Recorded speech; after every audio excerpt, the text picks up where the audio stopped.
ফিরছি Sunday suspense, কান টান উত্তেজনা। বইটির সত্ত্ব আনন্দ পাবলিশার্স প্রাইভেট লিমিটেড কর্তৃক সংরক্ষিত। চান খাওয়ার জন্য উঠি করছিলাম, বেলা 10:30 বেজে গেছিল। এমন সময় পাশের ঘরে টেলিফোনের ঘন্টি বেজে উঠল। ব্যোমকেশ উঠে গিয়ে ফোন ধরল। শুনতে পেলাম সে বলছে, হ্যালো, কে আপনি? বিধুবাবু? ও নমস্কার নমস্কার। হ্যাঁ, কি খবর? হ্যাঁ, বলেন কি? আমায় যেতে হবে? তা বেশ, কত নম্বর? ও আচ্ছা, আধ ঘন্টার মধ্যেই গিয়ে পৌঁছবো। পাঞ্জাবির বোতাম লাগাতে লাগাতে ব্যোমকেশ ঘর থেকে বেরিয়ে এলো। বলল, চলো একটু ঘুরে আসা যাক।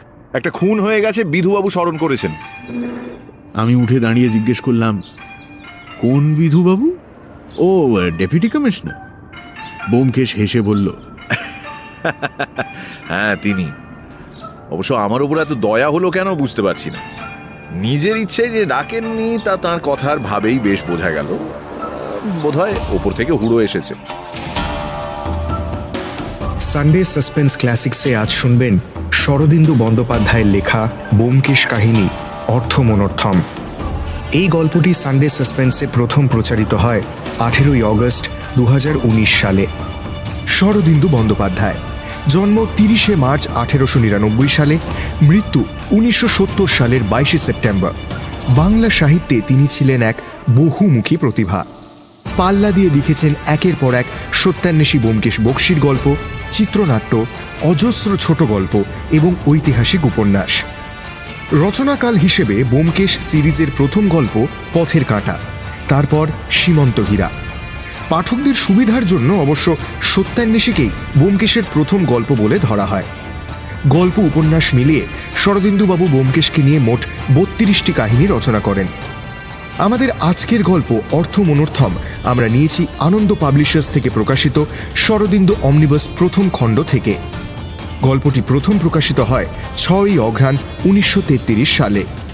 এই গল্পেই সত্যবতীর সঙ্গে ব্যোমকেশের প্রথম আলাপ। প্রধান চরিত্রে ব্যোমকেশ, অজিত, বিধুবাবু এবং সত্যবতী। শুরু হচ্ছে অর্থমনোর্থম।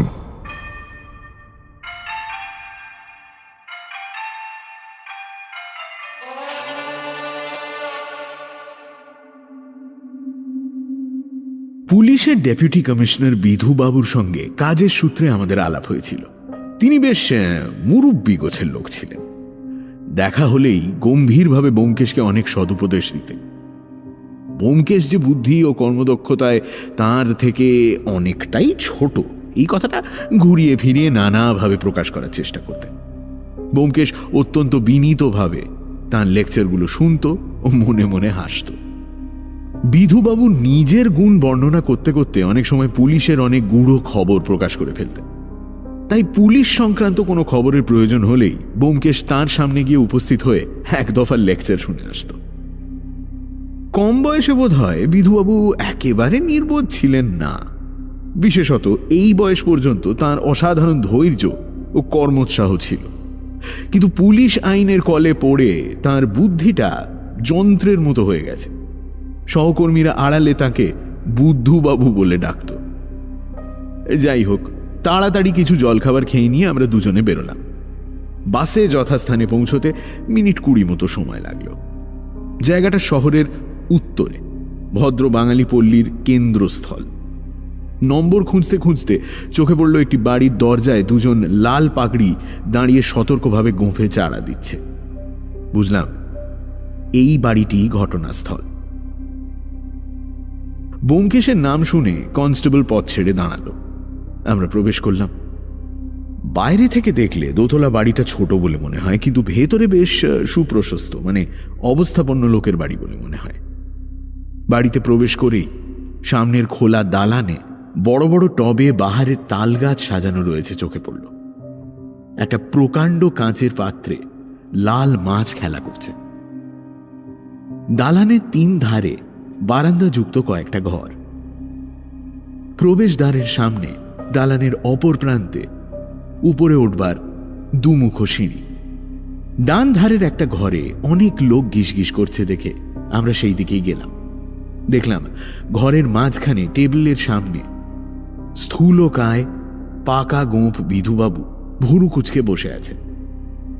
বাড়ির চাকরের এজাহার নেওয়া হয়ে গেছে, বামুনের এজাহার হচ্ছে। লোকটা কাঁদো কাঁদো মুখে হাত জোর করে দাঁড়িয়ে বিধুবাবুর কড়া কড়া প্রশ্নের জবাব দিচ্ছে ও ধমক খেয়ে চমকে চমকে উঠছে। কয়েকজন নিম্নতন পুলিশ কর্মচারী চারিদিকে ঘিরে দাঁড়িয়ে আছে। আমাদের দেখে বিধুবাবুর মুখ আরো অপ্রসন্ন হয়ে উঠল। তিনি বললেন, আপনারা এসছেন, বসুন। বিশেষ কিছু নয়, একটা খুন হয়েছে, সামান্য ব্যাপার। কে আসামি তাও পরিষ্কার বোঝা যাচ্ছে, ওয়ারেন্ট ইস্যু করে দিয়েছি। কিন্তু কর্তার হুকুম হলো আপনাকে ডাকতে, তাই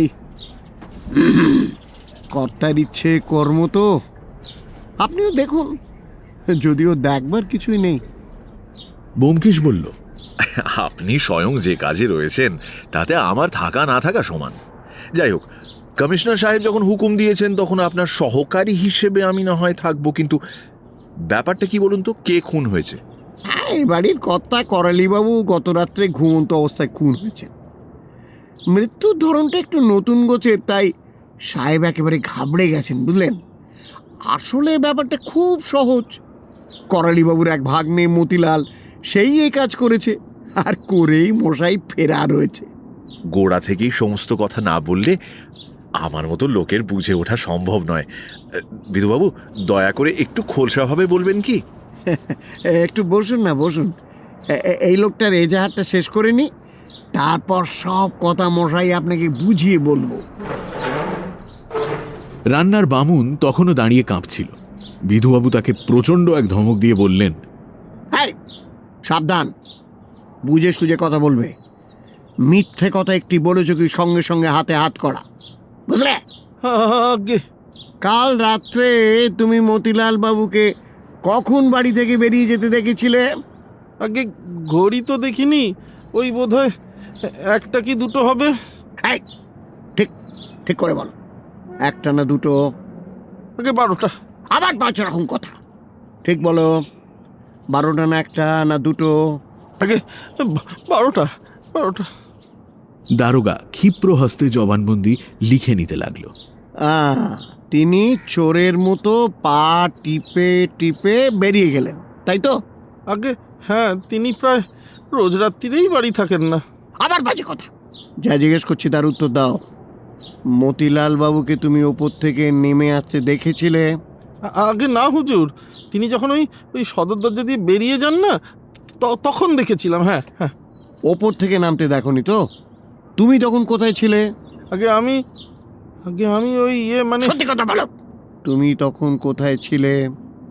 আগে ধর্মাবতার, আমার দেশের লোকেরা না এ বাড়ির সামনে মেচ করে থাকে, তাই রাতের কাজকর্ম শেষ হলে ওই তাদের আড্ডায় গিয়ে একটু বসি, একটু, কিন্তু বেশি না, একটু।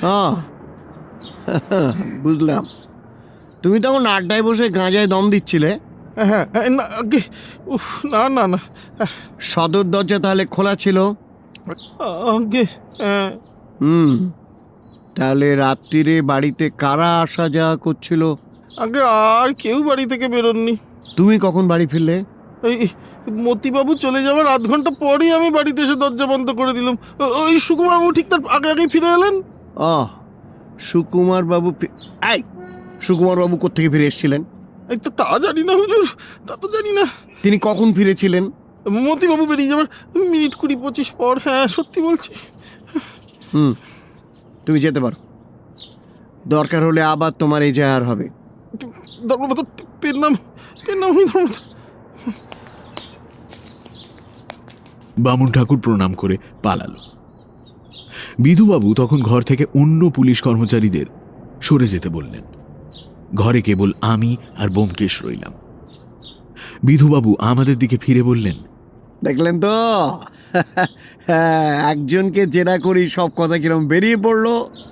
ভালো জেরা করতে জানলে মশাই, যা হোক, আপনাকে গোড়া থেকে না বোঝালে আপনি বুঝতে পারবেন না। বাড়ির সকলের জবানবন্দি নিয়ে যেসব কথা জানা গেছে তাই আপনাকে মোটামুটি বলছি, মন দিয়ে শুনুন। ব্যোমকেশ মাথা হেঁট করে চুপ করে শুনতে লাগলো। বিধুবাবু বলতে আরম্ভ করলেন। এই বাড়ির যিনি কর্তা ছিলেন তার নাম করালি বাবু। তিনি বিপত্নিক ও নিঃসন্তান ছিলেন, বেশ অবস্থাপন্ন লোক। কলকাতায় ধরুন 9 করে 4-5টা বাড়ি আছে, তাছাড়া ব্যাংকেও 2-3 লাখ টাকা জমা আছে। স্ত্রীপুত্র না থাকলেও তার পুষ্টির অভাব নেই। 3টি ভাগ্নে, মতিলাল, মাখনলাল আর ফণিভূষণ, এবং শালির 2টি ছেলে মেয়ে। সবশুদ্ধ এই 5টি লোককে করালিবাবু প্রতিপালন করতেন। তারা সবাই এই বাড়িতেই থাকে। তাদের 3 কুলে আর কেউ নেই। যতদূর জানা যায় করালিবাবু ভয়ঙ্কর খোপিস মেজাজের লোক ছিলেন। বাত ব্যাধিতে পঙ্গু ছিলেন, বয়সও 60-62 পেরিয়েছিল, তাই নিজের ঘর থেকে বড় একটা বেরুতেন না। কিন্তু বাড়ির শুদ্ধ লোক তাকে বাঘের মতো ভয় করত। তার একটা অদ্ভুত পাগলামি ছিল। তিনি কেবলই নিজের উইল তৈরি করতেন। তার 3খানা উইল দেরাজ থেকে বেরিয়েছে। প্রথমটায় তিনি মাখনকে ওয়ারিশ করে যান, দ্বিতীয়টার ওয়ারিশ মতিলাল, এবং সব শেষটায় তার সমস্ত সম্পত্তি তিনি সুকুমারকে দিয়ে গেছেন। শেষ উইলটা তৈরি হয়েছে পরশু। তবে বুঝতেই পাচ্ছেন সুকুমারী এখন তার ওয়ারিশ। করালিবাবুর থেকে থেকে এই উইল বদলাবার কারণ ছিল কি জানেন? যখন যার উপর তিনি চড়তেন তখনই তাকে উইল থেকে খারিজ করে দিতেন। এই উইলের ব্যাপার নিয়ে কাল দুপুরবেলা মতিলালের সঙ্গে করালিবাবুর খুব একচোট ঝগড়া ঝামেলা হয়ে যায়। মতিলালের শরীরেও অনেক দোষ।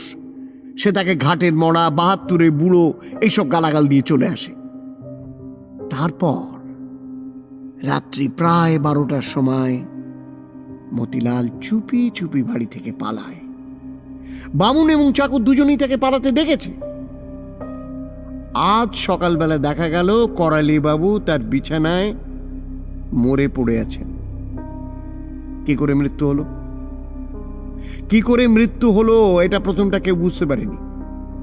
আমি এসে বার করলাম তার ঘাড়ে ঠিক মেডাল আর ফার্স্ট ভার্টিব্রার মাঝখানে একটা ছুঁচ আমূল ফুটিয়ে দিয়ে তাকে খুন করা হয়েছে। বিধুবাবু চুপ করলে ব্যোমকেশ মুখ তুলল। ভারী আশ্চর্য ব্যাপার তো। মেডিউলা আর ফার্স্ট সার্ভাইকাল ভার্টিব্রার সন্ধিস্থলে ছুঁচ ফুটিয়ে খুন করেছে। এই যে একেবারে ব্রাইড অফ ল্যামামোর। কিছুক্ষণ চিন্তা করে বলল, মতিলালের নামে ওয়ারেন্ট বার করে দিয়েছেন? মানে লোকটা কাজকর্ম কিছু করে কিনা খবর পেয়েছেন কি? আর কিছু না, 3rd ক্লাস অব্দি বিদ্যে, ঘোর বকাটে, মামার অন্নমাত্র আর বেলের লাগিরি করে বেড়াতো। আর মাখনলাল? তিনিও প্রায় দাদারই মতো, তবে অতটা নয়। কোকেন গাঁজাটা যে খায় বটে, কিন্তু দাদার মতো এখনো নামকাটা সেপাই হয়ে ওঠেনি। আর ফণিভূষণ? তিনি আবার খোঁড়া, কিন্তু এ ছোঁড়া বোধহয় অতটা খারাপ নয়। তার কারণ খোঁড়া বলে বাড়ি থেকে বেরোতে পারে না। 3 ভাইয়ের মধ্যে এই ফণিভূষণই যাকে বলে একটু মানুষের মতো বোধ হলো। আচ্ছা, আর সুকুমার? না, সুকুমার বেশ ভালো ছেলে। মেডিকেল কলেজে 5th ইয়ারে পড়ে, তার বোন সত্যবতী কলেজে পড়ে। এরা 2 ভাই বোনে বুড়োর যা কিছু সেবা শুশ্রূষা করত। এরা সকলেই বোধহয় অবিবাহিত। হ্যাঁ, মেয়েটিও তাই। এবার চলুন বাড়িটা একবার ঘুরে দেখা যাক। মৃতদেহ বোধহয় এখনো সরানো হয়নি, তাই না? না। একটু অপ্রসন্নভাবেই বিধুবাবু উঠে আগে আগে চললেন। আমরা তাঁকে অনুসরণ করলাম। ওপরে উঠবার সিঁড়ি বারান্দার দুদিক থেকে মাঝে চওড়া হয়ে দোতলায় পৌঁছেছে। সিঁড়ির নিচে একটা ঘরের দরজা দেখা গেল। ব্যোমকেশ জিজ্ঞেস করল, ও ঘরটি কার? ওটা মতিলালের ঘর। বিশেষ কারণবশত তিনি নিচে শোয়াই পছন্দ করতেন। কর্তা অত্যন্ত কড়া মেজাজের লোক ছিলেন। রাত্রি 9টার পর কারুর বাইরে থাকবার কোনো হুকুম ছিল না। এর ঠিক ওপরের ঘরেই কর্তা শুতেন। ও, আর এ ঘরটি? বলে ব্যোমকেশ সিঁড়ির পাশে কোণের ঘরটার দিকে আঙুল দেখালো। ওটায় মাখনলাল থাকেন। এরা সবাই যে যার ঘরেই আছেন বোধহয়, অবশ্য মতিলাল ছাড়া। নিশ্চয়, আমি কড়া হুকুম দিয়ে দিয়েছি মশাই, আমার বিনা অনুমতিতে কেউ যেন বাড়ির বাইরে না বেরোতে পারে। দোরের কাছে কনস্টেবল মোতায়েন আছে। ব্যোমকেশ অস্ফুট স্বরে প্রশংসা ও অনুমোদন সূচক কি একটা বলল, শুনতে পেলাম না। দোতলায় উঠে সামনেই বন্ধ একটা দরজা দেখিয়ে বিধুবাবু বললেন, এই ঘরে করালিবাবু শুতেন। দরজার সামনে গিয়ে হঠাৎ ব্যোমকেশ হাঁটু গেড়ে বসে বলল, এটা কিসের দাগ? বিধুবাবু ঝুঁকে একবার দেখলেন, তারপর সোজা হয়ে তাচ্ছিল্য ভরে বললেন, ও, এইটা চায়ের দাগ।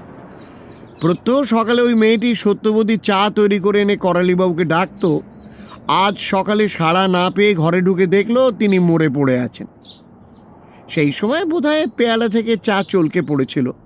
ও, তা তিনি বুঝি সর্বপ্রথম করালিবাবুর মৃত্যুর কথা জানতে পারেন, তাই তো? হ্যাঁ, দরজায় চাবি লাগানো ছিল। বিধুবাবু তালা খুলে দিলে আমরা ভেতরে ঢুকলাম। ঘরটি মাঝারি আয়তনে, আসবাবপত্র বেশি নেই, কিন্তু যে কটা আছে সেগুলো পরিপাটিভাবে সাজানো।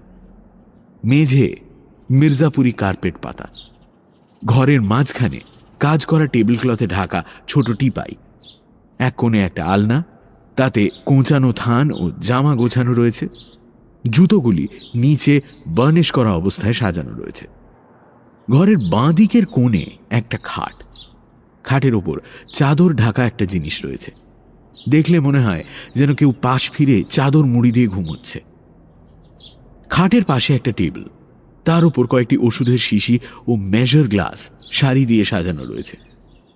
কাঁচের গেলাস ঢাকা একটা কুঁজো খাটের মাথার কাছে মেঝের ওপর রয়েছে। মোটের ওপর ঘরটা দেখলে গৃহকর্তা যে কি ধরনের গোছানো লোক ছিলেন সেটা সহজেই অনুমান করা যায়। এবং বিছানায় শোয়ানো এই চাদর ঢাকা লোকটি যে গত রাত্রে এই ঘরেই খুন হয়েছিল তা কল্পনা করাও দুঃসাধ্য হয়ে পড়ে।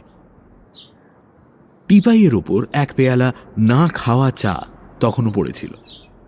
ব্যোমকেশ প্রথমে সেই পেয়ালাটাই অনেকক্ষণ ধরে নিরীক্ষণ করল।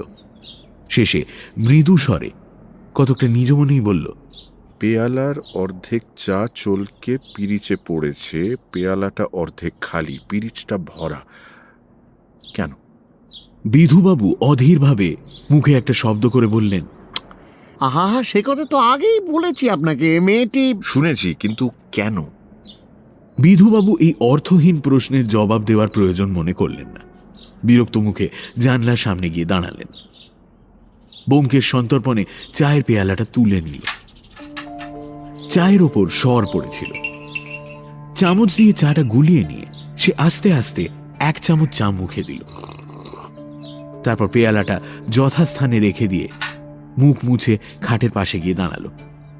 কিছুক্ষণ স্থিরভাবে বিছানার দিকে চেয়ে থেকে সে জিজ্ঞেস করল, মৃতদেহ নাড়াচাড়া হয়নি, তাই তো? ঠিক যেমন ছিল তেমনই আছে? বিধুবাবু জানলার বাইরে তাকিয়ে বললেন, হ্যাঁ, কেবল চাদরটা মাথা পর্যন্ত ঢাকা দেয়া হয়েছে, আর ওই ছুঁচটা ওইটা বার করে নিয়েছি। ব্যোমকেশ ধীরে ধীরে চাদরটা তুলে নিল। শুষ্ক শীর্ণ লোকটি যেন দেয়ালের দিকে পাশ ফিরে ঘুমোচ্ছে। মাথার চুল সব পেকে যায়নি, কপালের চামড়া কুঁচকে গভীর রেখা পড়েছে। মুখে মৃত্যু যন্ত্রণার কোনো চিহ্ন নেই। ব্যোমকেশ লাশ না সরিয়েই পুঙ্খানুপুঙ্খভাবে পরীক্ষা করল। ঘাড়ের চুল সরিয়ে দেখল, নাকের কাছে ঝুঁকে অনেকক্ষণ কি নিরীক্ষণ করল। তারপর বিধুবাবুকে ডেকে বলল, আপনি নিশ্চয়ই খুব ভালো করেই লাশ পরীক্ষা করেছেন। তবু দুটো বিষয় আপনার দৃষ্টি আকর্ষণ করছি। ঘাড়ে 3 বার ছুঁচ ফোটানোর দাগ আছে। বিধুবাবু আগে তা লক্ষ্য করেননি, এখন তা দেখে বললেন, হ্যাঁ, ও বিশেষ কিছু নয়। মেডালা আর মেরুদণ্ডের সন্ধিস্থলটা খুঁজে পায়নি, তাই কয়েকবার ফুটিয়েছে ছুঁচ। দ্বিতীয় বিষয়টি কি? নাকটা দেখেছেন? নাক? হ্যাঁ, নাক। বিধুবাবু নাক দেখলেন। আমিও ঝুঁকে দেখলাম। নাসারন্ধ্রের চারিদিকে কয়েকটা ছোট ছোট কালো দাগ রয়েছে। শীতের সময় গায়ের চামড়া ফেটে গেলে যেরকম দাগ হয় সেই রকম। বিধুবাবু বললেন, হ্যাঁ, বোধহয় সর্দি হয়েছিল। ঘন ঘন নাক মুছলে ওরকম হয়। তা এ থেকে আপনি কি অনুমান করলেন? কিচ্ছু না। চলুন এবার পাশের ঘরটা দেখা যাক। ওটা বোধ হয় করালি বাবুর বসবার ঘর ছিল। পাশের ঘরে টেবিল, চেয়ার, টাইপরাইটার, বইয়ের আলমারি ইত্যাদি রয়েছে। এই ঘরেই করালিবাবু অধিকাংশ সময় কাটাতেন।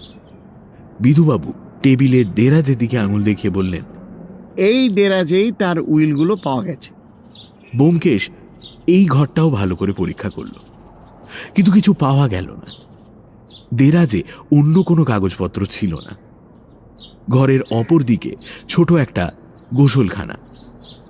ব্যোমকেশ সেটাতে একবার উঁকি মেরে ফিরে এসে বলল, এখানে আর কিছু দেখবার নেই। এবার চলুন সুকুমার বাবুর ঘরে। তিনি মৃতের উত্তরাধিকারী না? ভালো কথা, ছুঁচটা একবার দেখি। বিধুবাবু পকেট থেকে একটা খাম বার করে দিলেন। ব্যোমকেশ তার ভেতর থেকে একটা ছুঁচ বার করে 2 আঙুলে তুলে ধরল। সাধারণ ছুঁচের চেয়ে আকারে একটু বড় ও মোটা, অনেকটা কাঁথা সেলাইয়ের ছুঁচের মতো। তার এক প্রান্ত থেকে একটা সুতো এখনো ঝুলছে। ব্যোমকেশ বিস্ফারিত চোখে কিছুক্ষণ তাকিয়ে থেকে তারপর চাপা স্বরে বলল, আশ্চর্য, ভারী আশ্চর্য। কি? সুতো দেখছেন না? ছুঁচে সুতো পরানো রয়েছে, কালো রেশমের সুতো। কালো রেশমের সুতো? হ্যাঁ, দেখতে পাচ্ছি। কিন্তু ছুঁচে সুতো পরানো তো থাকতেই পারে, তো এতে আশ্চর্যের কি আছে? ব্যোমকেশ একবার বিধুবাবুর মুখের দিকে তাকালো, তারপর যেন একটু লজ্জিতভাবেই বলল, তাও তো বটে, আশ্চর্য হওয়ার কি আছে? ছুঁচে সুতো পরানো তো হয়েই থাকে, সেই জন্যেই তো ছুঁচের সৃষ্টি। ছুঁচ খামে ভরে রেখে বিধুবাবুকে ফেরত দিয়ে সে বলল, চলুন এবার সুকুমার বাবুকে দেখা যাক। বারান্দার বাঁ দিকের মোড় ঘুরে কোণের ঘরটা সুকুমার বাবুর। দরজা ভেজানো ছিল। বিধুবাবু নিঃসংশয়ে দরজা ঠেলে ভেতরে প্রবেশ করলেন। সুকুমার টেবিলের ওপর কুনুই রেখে 2 হাতে মুখ গুঁজে বসেছিল। আমরা ঢুকতেই তাড়াতাড়ি উঠে দাঁড়ালো। ঘরের এক ধারে খাট, অপর ধারে টেবিল, চেয়ার ও বইয়ের আলমারি। কয়েকটা ট্রাঙ্ক দেওয়ালের ধারে একের ওপর এক রাখা রয়েছে। সুকুমারের বয়স বোধ করি 24-25 হবে। চেহারাও বেশ ভালো, ব্যায়াম পুষ্ট বলিষ্ঠ গোছের দেহ। কিন্তু বাড়িতে এই ভয়ঙ্কর দুর্ঘটনার ফলে মুখ শুকিয়ে চোখ বসে গিয়ে চেহারা অত্যন্ত শ্রীহীন হয়ে পড়েছে। আমাদের 3 জনকে একসঙ্গে ঢুকতে দেখে তার চোখে একটা ভয়ের ছায়া পড়ল। বিধুবাবু বললেন, সুকনবাবু, ইনি ব্যোমকেশ বক্সী, আপনার সঙ্গে কথা বলতে চান। সুকুমার গলা সাফ করে নিয়ে বলল, বসুন। ব্যোমকেশ টেবিলের সামনে বসল। একটা বই টেবিলের ওপর রাখা ছিল। তুলে নিয়ে দেখল গ্রেজ অ্যানাটমি। পাতা উল্টাতে উল্টাতে বলল, আপনি কাল রাত 12টার সময় কোথা থেকে ফিরেছিলেন সুকুমার বাবু? সুকুমার চমকে উঠল। হ্যাঁ, তারপর অস্ফুট স্বরে বলল, সিনেমায় গিয়েছিলাম। কোন সিনেমায়? চিত্রা। বিধুবাবু একটু ধমকের সুরে বললেন, এটা আমাকে আগে বলা উচিত ছিল আপনার। আপনি বলেননি কেন? দরকারি কথা বলে মনে হয়নি, তাই বলিনি। মানে দরকারি কি অদরকারি সে বিচার আমরা করব। আপনি যে চিত্রায় গিয়েছিলেন তার কোনো প্রমাণ আছে? সুকুমার কিছুক্ষণ মাথা নিচু করে চিন্তা করল। তারপর আলনায় টাঙানো পাঞ্জাবির পকেট থেকে একটা রঙিন কাগজের টুকরো এনে দেখালো। কাগজটা সিনেমার টিকিটের অর্ধাংশ। বিধুবাবু ভালো করে দেখে নোটবুকের মধ্যে রাখলেন। ব্যোমকেশ বইয়ের পাতা উল্টাতে উল্টাতে বলল, সন্ধ্যের শোতে না গিয়ে 9:30টার শোতে গিয়েছিলেন, এর কোনো কারণ ছিল কি? না, কারণ এমন কিছু তো। বেশি রাত্রি পর্যন্ত বাইরে থাকা করালিবাবু পছন্দ করেন না, এ কথা নিশ্চয় আপনার জানা ছিল। সুকুমার উত্তর দিতে পারল না, চুপ করে দাঁড়িয়ে রইল। হঠাৎ তার মুখের দিকে তাকিয়ে ব্যোমকেশ জিজ্ঞেস করল, করালিবাবুর সঙ্গে আপনার শেষ দেখা কখন হয়েছিল? সন্ধে 5টার সময়। আপনি তার ঘরে গিয়েছিলেন? হ্যাঁ। কেন? সুকুমার জোর করে নিজের কণ্ঠস্বর সংযত করে ধীরে ধীরে বলল, মেসমশাইকে উইল সম্বন্ধে কিছু বলতে গিয়েছিলাম। তিনি মতি দাদাকে বঞ্চিত করে আমার নামে সমস্ত সম্পত্তি উইল করেছিলেন। এই নিয়ে মতিদার সঙ্গে দুপুরবেলা তাঁর বচসা হয়। আমি মেসমশাইকে বলতে গিয়েছিলুম আমি একা তার সম্পত্তি চাই না, তিনি যেন তার সম্পত্তি সবাইকে সমান ভাগ করে দেন। তারপর আমার কথা শুনে তিনি আমাকে ঘর থেকে বেরিয়ে যেতে বললেন। আপনিও বোধহয় বেরিয়ে গেলেন। হ্যাঁ, সেখান থেকে আমি ফণির ঘরে গিয়ে বসলুম। ফণির সঙ্গে কথা বলতে বলতে রাত হয়ে গেল। মনটা খারাপ হয়ে গিয়েছিল, তাই ভাবলুম বায়োস্কোপ দেখে আসি। ফণিও যেতে বললে, তাই রাত্রে চুপি চুপি গিয়েছিলুম। ভেবেছিলুম মেসমশাই জানতে পারবেন না।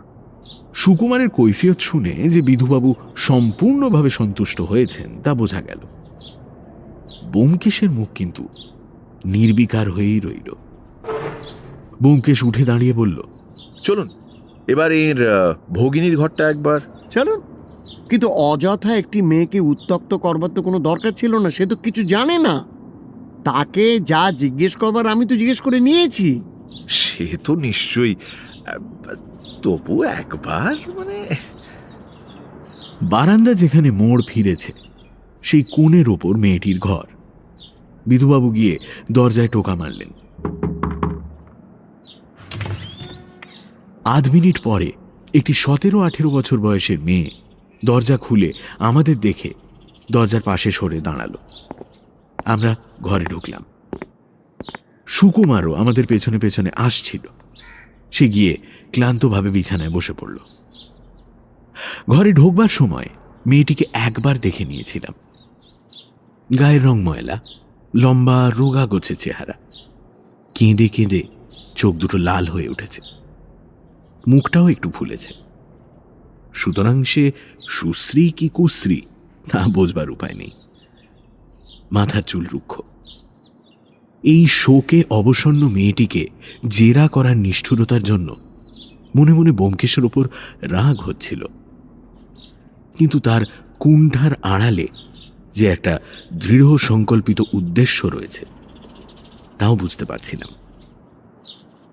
ব্যোমকেশ মেয়েটিকে একটি নমস্কার করে বিনীতভাবে বলল, আপনাকে একটু কষ্ট দেব, কিছু মনে করবেন না।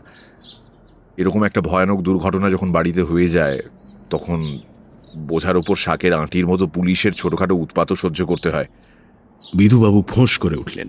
পুলিশের নামে বদনাম দেবেন না, আপনি পুলিশ নন। ব্যোমকেশ সেদিকে কর্ণপাত না করে বলল, বেশি নয়, দু একটা সাধারণ প্রশ্ন আপনাকে করব। বসুন না। বলে ঘরের একটি মাত্র চেয়ারের দিকে আঙুল দেখালো। মেয়েটি বিদ্বেষপূর্ণ দৃষ্টিতে একবার ব্যোমকেশের দিকে তাকালো, তারপর চাপা ভাঙা গলায় বলল, আপনি কি জানতে চান বলুন, আমি দাঁড়িয়েই জবাব দিচ্ছি। বসবেন না? আচ্ছা, আমি তাহলে বসি। চেয়ারে বসে ব্যোমকেশ একবার ঘরের চারদিকে তাকিয়ে নিল। এই ঘরটাও সুকুমারের ঘরের মতোই, অত্যন্ত সাদাসিধে। আসবাবের বাহুল্য নেই। খাট, টেবিল, চেয়ার, বইয়ের আলমারি, বাড়তির মধ্যে একটা দেরাজ যুক্ত ড্রেসিং টেবিল। কড়িকাঠের দিকে অন্যমনস্কভাবে তাকিয়ে ব্যোমকেশ জিজ্ঞেস করল, আপনি রোজ সকালে চা নিয়ে করালিবাবুকে ডাকতেন, তাই তো? মেয়েটি ঘাড় নাড়ল। আজ তাহলে চা দিতে গিয়েই আপনি প্রথম জানতে পারলেন যে তিনি মারা গেছেন? মেয়েটি আবার ঘাড় নাড়ল। তার আগে আপনি কিছু জানতেন না? বিধুবাবু গলার মধ্যে গজগজ করে বললেন, ধ্যাৎ, বাজে প্রশ্ন, বাজে প্রশ্ন, একেবারে পুলিশ। ব্যোমকেশ যেন শুনতেই পায়নি, এমনভাবেই বলে চলল, রাতে করালিবাবুর দরজা খোলা থাকতো? হ্যাঁ, এ বাড়ির কারোর দরজা বন্ধ করে শোবার হুকুম ছিল না। মেসমশাই নিজেও রাত্রিতে দরজা খুলে শুতেন। বটে, তাহলে ঢের হয়েছে, ঢের হয়েছে। এবার তো উঠুন তো। যত সব বাজে প্রশ্ন করে বেচারিকে বিরক্ত করবার কি দরকার? আপনি একদম ক্রস এক্সামিন করতে জানেন না। এতক্ষণে ব্যোমকেশের বিনীত ভাবের মুখোশ খসে পড়ল। খোঁচা খাওয়া বাঘের মতো সে বিধুবাবুর দিকে ফিরে তীব্র অথচ অনুচ্চ কণ্ঠে বলে উঠল, যদি বারবার বিরক্ত করেন তাহলে কমিশনার সাহেবকে জানাতে বাধ্য হব যে আপনি আমার অনুসন্ধানে বাধা দিচ্ছেন। আপনি জানেন এ ধরনের কেস সাধারণ পুলিশের এলাকায় পড়ে না, এটা সিআইডির কেস। গালে চড় খেলেও বোধহয় বিধুবাবু এত স্তম্ভিত হতেন না। তিনি লাল চোখে কটমট করে কিছুক্ষণ ব্যোমকেশের দিকে তাকিয়ে রইলেন, তারপর এক অর্ধোচ্চারিত কথা গিলে ফেলে গটগট করে ঘর থেকে বেরিয়ে গেলেন। ব্যোমকেশ মেয়েটির দিকে ফিরে আবার আরম্ভ করল। আপনি করালি বাবুর মৃত্যুর কথা জানতেন না, ভেবে দেখুন। ভেবে দেখেছি, জানতুম না। মেয়েটির গলার আওয়াজে একটু জেদের আভাস পাওয়া গেল।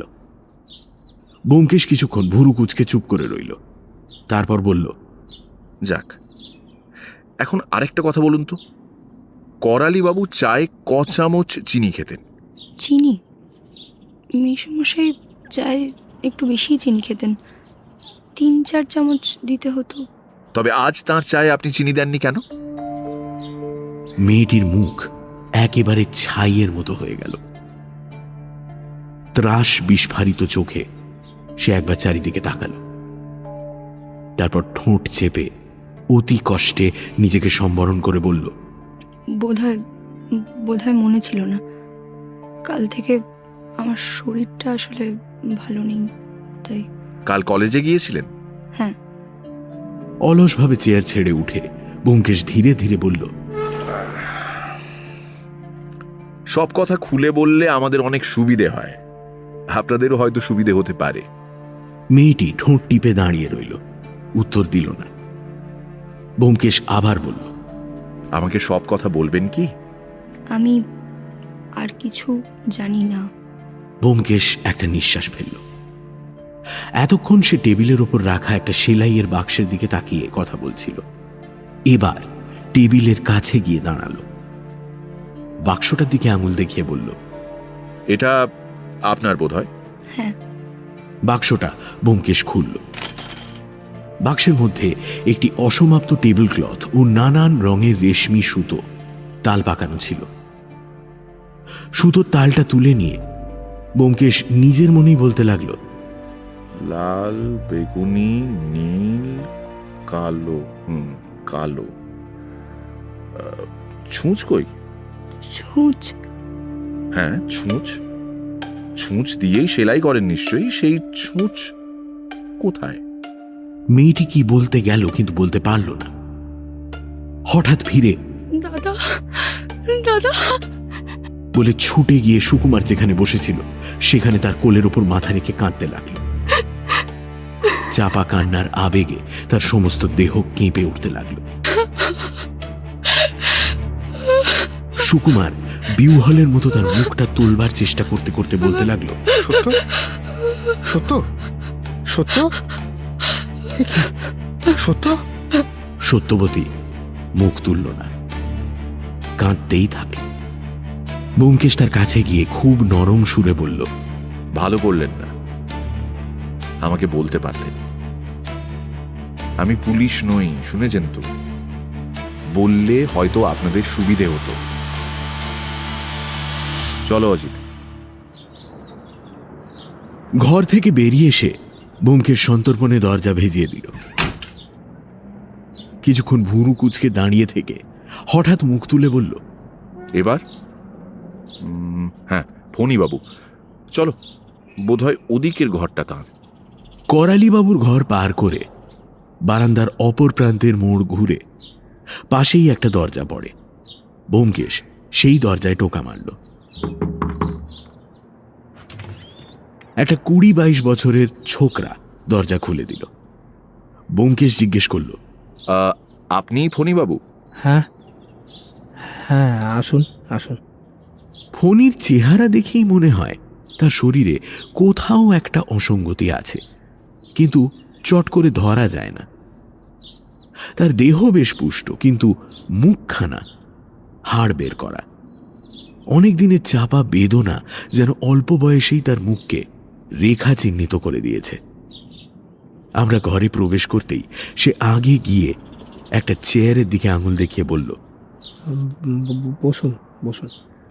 তখন তার হাঁটার ভঙ্গিটা দেখে বুঝলাম শারীরিক অসঙ্গতিটা কোনখানে। তার বাঁ পাটা অস্বাভাবিক সরু, চলিত কথায় যাকে ছিনে পড়া বলে তাই। ফলে হাঁটবার সময় সে বেশ খানিকটা খুঁড়িয়ে চলে। আমি বিছানার একপাশে বসলাম, ফণী আমার পাশে বসল। ব্যোমকেশ প্রথমটা যেন কি বলবে ভেবে পেল না, শেষে একটু ইতস্তত করে বলল, এই ব্যাপারে পুলিশ আপনার দাদা মতিলাল বাবুকে সন্দেহ করে, আপনি জানেন বোধহয়। সে জানি, কিন্তু আমিও জোর করে বলতে পারি যে দাদা নির্দোষ। দাদা ভয়ানক রাগী আর ঝগড়াটে, কিন্তু সে মামাকে খুন করবে এ আমি বিশ্বাস করতে পারি না। বিষয় আশয় থেকে বঞ্চিত হবার রাগে তিনি এ কাজ করতে পারেন নাকি? সে অজুহাত শুধু দাদার নয়, আমাদের 3 ভাইয়েরই আছে। তবে শুধু দাদাকেই সন্দেহ করবেন কেন? আপনি যা জানেন সব কথাই বোধহয় পুলিশকে বলেছেন, তবু দু একটা কথা একটু জানতে চাই। মানে আপনি আপনি কি পুলিশের লোক নন? না, আমি ভাবছিলাম আপনি সিআইডি বা... না না, আমি একজন সামান্য সত্যান্বেষী মাত্র। ব্যোমকেশ বাবু, আপনি আপনি সত্যান্বেষী ব্যোমকেশ বক্সী? ব্যোমকেশ ঘাড় নাড়ল। এখন বলুন তো, করালি বাবুর সঙ্গে বাড়ির আর সকলের সম্বন্ধটা ঠিক কীরকম ছিল? অর্থাৎ তিনি কাকে বেশি ভালোবাসতেন, কাকে অপছন্দ করতেন, এই সব আর কি। ফণি কিছুক্ষণ গালে হাত দিয়ে চুপ করে রইল, তারপর একটু ম্লান হাসি হেসে বলল, দেখুন ব্যোমকেশবাবু, আমি খোড়া মানুষ, ভগবান আমাকে মেরেছেন। তাই আমি ছেলেবেলা থেকে কারোর সঙ্গে ভালো করে মিশতে পারি না। এই ঘর আর এই বইগুলো, এরাই আমার জীবনের সঙ্গী। এই যে দেখছেন এই শেলফে, এই বইগুলোই আমার সব।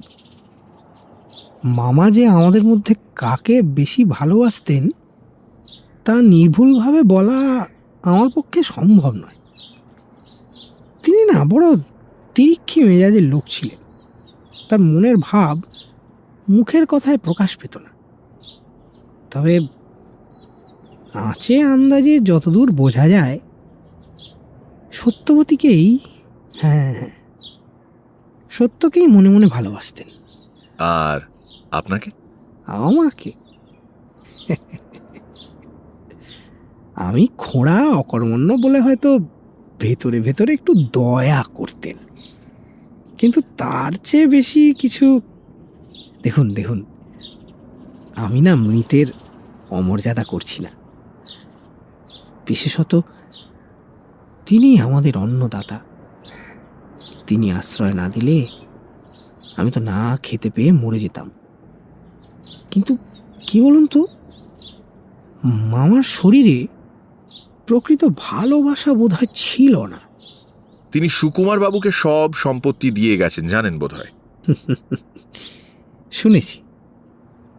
সুকুমারদা হলো সব দিক থেকেই একেবারে যোগ্য লোক, কিন্তু ও থেকে মামার মনের ভাব কিছু বোঝা যায় না। তিনি আশ্চর্য খেয়ালি লোক ছিলেন। যখনই কারোর উপর রাগ হতো তখনই টপাটপ টাইপ করে উইল বদলে ফেলতেন। বোধহয় এ বাড়িতে এমন কেউ নেই যার নামে অন্তত একবার মামা উইল তৈরি না করেছেন। শেষ উইল যখন সুকুমার বাবুর নামে, তখন তিনিই সম্পত্তি পাবেন।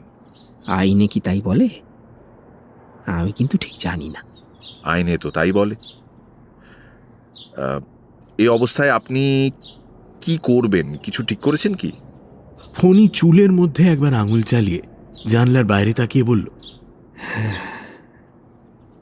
কি করব, কোথায় যাব, কিছুই জানি না। লেখাপড়াটা তো শিখিনি, তাই উপার্জন করবার যোগ্যতাটাও নেই। সুকুমারদা যদি আশ্রয় দেয় তবে তার আশ্রয়ই থাকব, না হয় রাস্তায় গিয়ে দাঁড়াতে হবে ব্যোমকেশ বাবু, রাস্তায়। তার চোখের কোলে জল এসে পড়েছে দেখে আমি তাড়াতাড়ি অন্যদিকে মুখ ফিরিয়ে নিলাম। ব্যোমকেশ অন্যমনস্কভাবে বলল, সুকুমার বাবু কাল রাত্রি 12টার সময় বাড়ি ফিরেছেন। হ্যাঁ, রাত্রি 12টার সময়? ও হ্যাঁ, তিনি বায়োস্কোপ দেখতে গিয়েছিলেন। করালি বাবুকে কটার সময় খুন করা হয়েছে আপনি আন্দাজে বলতে পারবেন? মানে কোনো রকম শব্দ টব্দ শুনেছিলেন কি? না, কিছু না। ওই হয়তো শেষ রাতে। তিনি রাত 12টায় খুন হয়েছেন। ব্যোমকেশ উঠে পড়ল। ঘড়ি দেখে বলল, ও বাবা, 2:30 বেজে গেছে। আর না, চলো হে অজিত, বেশ খিদে পেয়ে গেছে।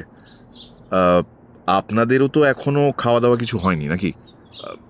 আসি আজ, নমস্কার। এমন সময় নিচে একটা গন্ডগোল শোনা গেল।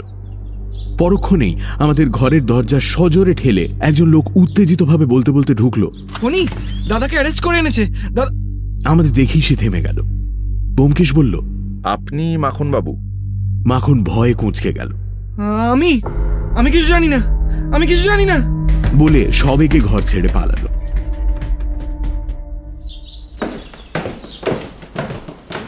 নিচে নেমে দেখলাম বসবার ঘরে হুলুস্থুল কাণ্ড। বিধুবাবু ঘরে নেই, থানার ইন্সপেক্টর তার স্থান অধিকার করেছেন।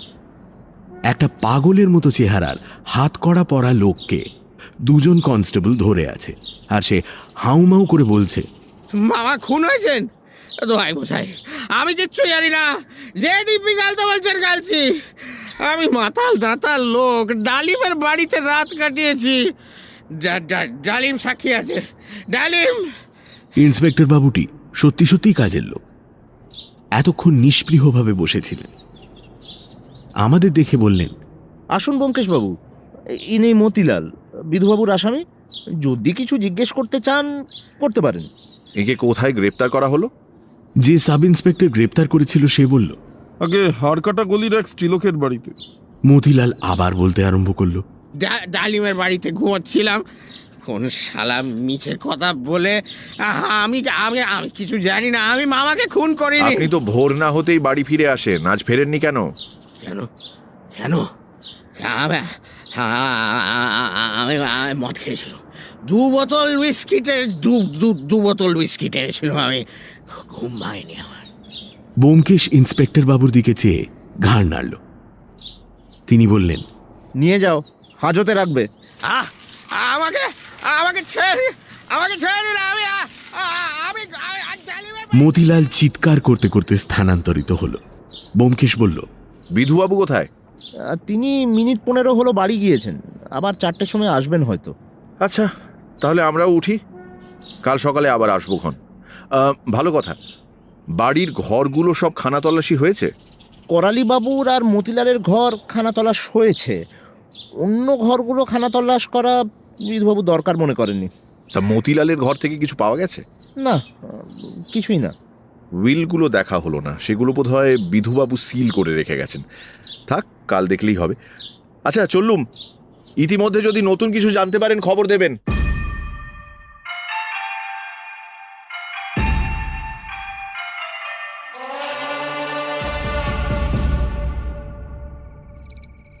রাত্রে করালিবাবুর বাড়ির একটা নকশা তৈরি করে ব্যোমকেশ আমাকে দেখিয়ে বলল, করালিবাবুর ঘরের নিচে মতিলালের ঘর, মাখনের ঘর তার পাশে, ফণির ঘরের নিচে বৈঠকখানা ঘর, অর্থাৎ যেখানে পুলিশ আড্ডা গেড়েছে, সত্যবতীর ঘরের নিচে রান্নাঘর, আর সুকুমারের ঘরের নিচের ঘরে চাকর বামুন শোয়। এই প্ল্যান কি হবে? কিছু না বলে ব্যোমকেশ নকশাটা মন দিয়ে দেখতে লাগলো। আমি বললাম, তোমার কিরকম মনে হচ্ছে? মতিলাল বোধহয় খুন করেনি না? না, সে বিষয়ে তুমি নিশ্চিন্ত থাকতে পারো। তবে কে বলো তো? সেইটে বলাই শক্ত। মতিলালকে বাদ দিলে 4 জন বাকি থেকে যায়, ফণি, মাখন, সুকুমার আর সত্যবতী। এদের মধ্যে যে কেউ খুন করতে পারে। সকলের স্বার্থ প্রায় সমান। সত্যবতীও নয় কেন? কিন্তু মেয়ে মানুষ হয়ে? মেয়ে মানুষ যাকে ভালোবাসে তার জন্য করতে পারে না এমন কোনো কাজ নেই অজিত। কিন্তু তার স্বার্থ কি? করালিবাবুর শেষ উইলে তার ভাই তো সব পেয়েছে। বুঝলে না? যে লোক ঘন্টায় ঘন্টায় মত বদলায় তাকে খুন করলে তার আর মত বদলাবার অবকাশ থাকে না। স্তম্ভিত হয়ে গেলাম। এইভাবে তো কখনো ব্যাপারটা ভেবে দেখিনি। বললাম, তবে কি তোমার মনে হয় সত্যবতী? আমি তো বলিনি। সুকুমার হতে পারে, সম্পূর্ণ বাইরের লোকও হতে পারে, কিন্তু সত্যবতী মেয়েটি সাধারণ মেয়ে নয়। খানিকক্ষণ চুপ করে ভাবতে লাগলাম। গত কয়েক ঘন্টার মধ্যে এত রকমের খাপ ছাড়া ও পরস্পর বিরোধী মাল মশলা আমাদের হস্তগত হয়েছে যে তার ভেতর থেকে সুসংলগ্ন একটা কিছু বেছে বার করা প্রায় অসম্ভবই হয়ে পড়েছিল। ব্যাপারটা এতই জটিল যে ভাবতে গেলে আরো জট পাকিয়ে যায়। শেষে জিজ্ঞেস করলাম, আচ্ছা, মৃতদেহ দেখে তুমি কি বুঝলে? এই বুঝলাম যে হত্যা করবার আগে হত্যাকারী করালি বাবুকে ক্লোরোফর্ম দিয়েছিল। কি করে বুঝলে? তার ঘাড়ে হত্যাকারী 3 বার ছুঁচ ফুটিয়েছিল। ক্লোরোফর্ম না দিলে তিনি জেগে উঠতেন। তার নাকে ছোট ছোট দাগ দেখেছিলে, মনে আছে? সেগুলো ক্লোরোফর্মের চিহ্ন। 3 বার ছুঁচ ফোটাবার মানে? প্রথম 2 বার মর্মস্থানটা খুঁজে পায়নি, কিন্তু সেটা তেমন জরুরি কথা নয়। জরুরি কথা হচ্ছে এই যে ছুঁচটা বিধিয়ে রেখে গেল কেন? কাজ হয়ে গেলে বার করে নিয়ে চলে গেলেই তো আর কোনো প্রমাণ থাকতো না। হয়তো তাড়াতাড়িতে ভুলে গেছে। কিন্তু আর একটা কথা, রাত 12টার সময় যে খুন হয়েছে তুমি সেটা বুঝলে কি করে? ওটা আমার অনুমান, কিন্তু সত্যবতী যদি কখনো সত্যি কথা বলে দেখবে আমার অনুমানটা ঠিক। ডাক্তারের রিপোর্ট থেকেও জানা যাবে। কিছুক্ষণ ওপর দিকে তাকিয়ে বসে থেকে ব্যোমকেশ বলল, সুকুমারের টেবিলের ওপর একখানা বই রাখা ছিল, গ্রেজ অ্যানাটমি। সারা বইয়ের মধ্যে কেবল একটা পাতায় কয়েক লাইন লাল পেন্সিল দিয়ে দাগ দেওয়া ছিল। কি লাইন? মেডিউলা এবং প্রথম কশেরুর সন্ধিস্থলে যদি ছুঁচ বিধিয়ে দেওয়া যায় তাহলে তৎক্ষণাৎ মৃত্যু হবে। আমি লাফিয়ে উঠলাম, বলো কি? তাহলে তো। কিন্তু আশ্চর্য, লাল পেন্সিলটা সুকুমারের টেবিলে কিন্তু দেখলাম না। বলে হঠাৎ উঠে চিন্তিত মুখে ঘরময় পায়াচারি করতে লাগলো। আমার মনের মধ্যে অনেকগুলো প্রশ্ন গজগজ করছিল, কিন্তু ব্যোমকেশের চিন্তা সূত্র ছিন্ন করতে আমার ভরসা হলো না। জানতাম এই সময় প্রশ্ন করলে সে খেঁকিয়ে উঠবে। রাতে শোয়ার সময় সে জিজ্ঞেস করলো, তুমি তো একজন সাহিত্যিক, বলো দেখি থিম্বলের বাংলা কি? THIMBLE, থিম্বল এর বাংলা কি?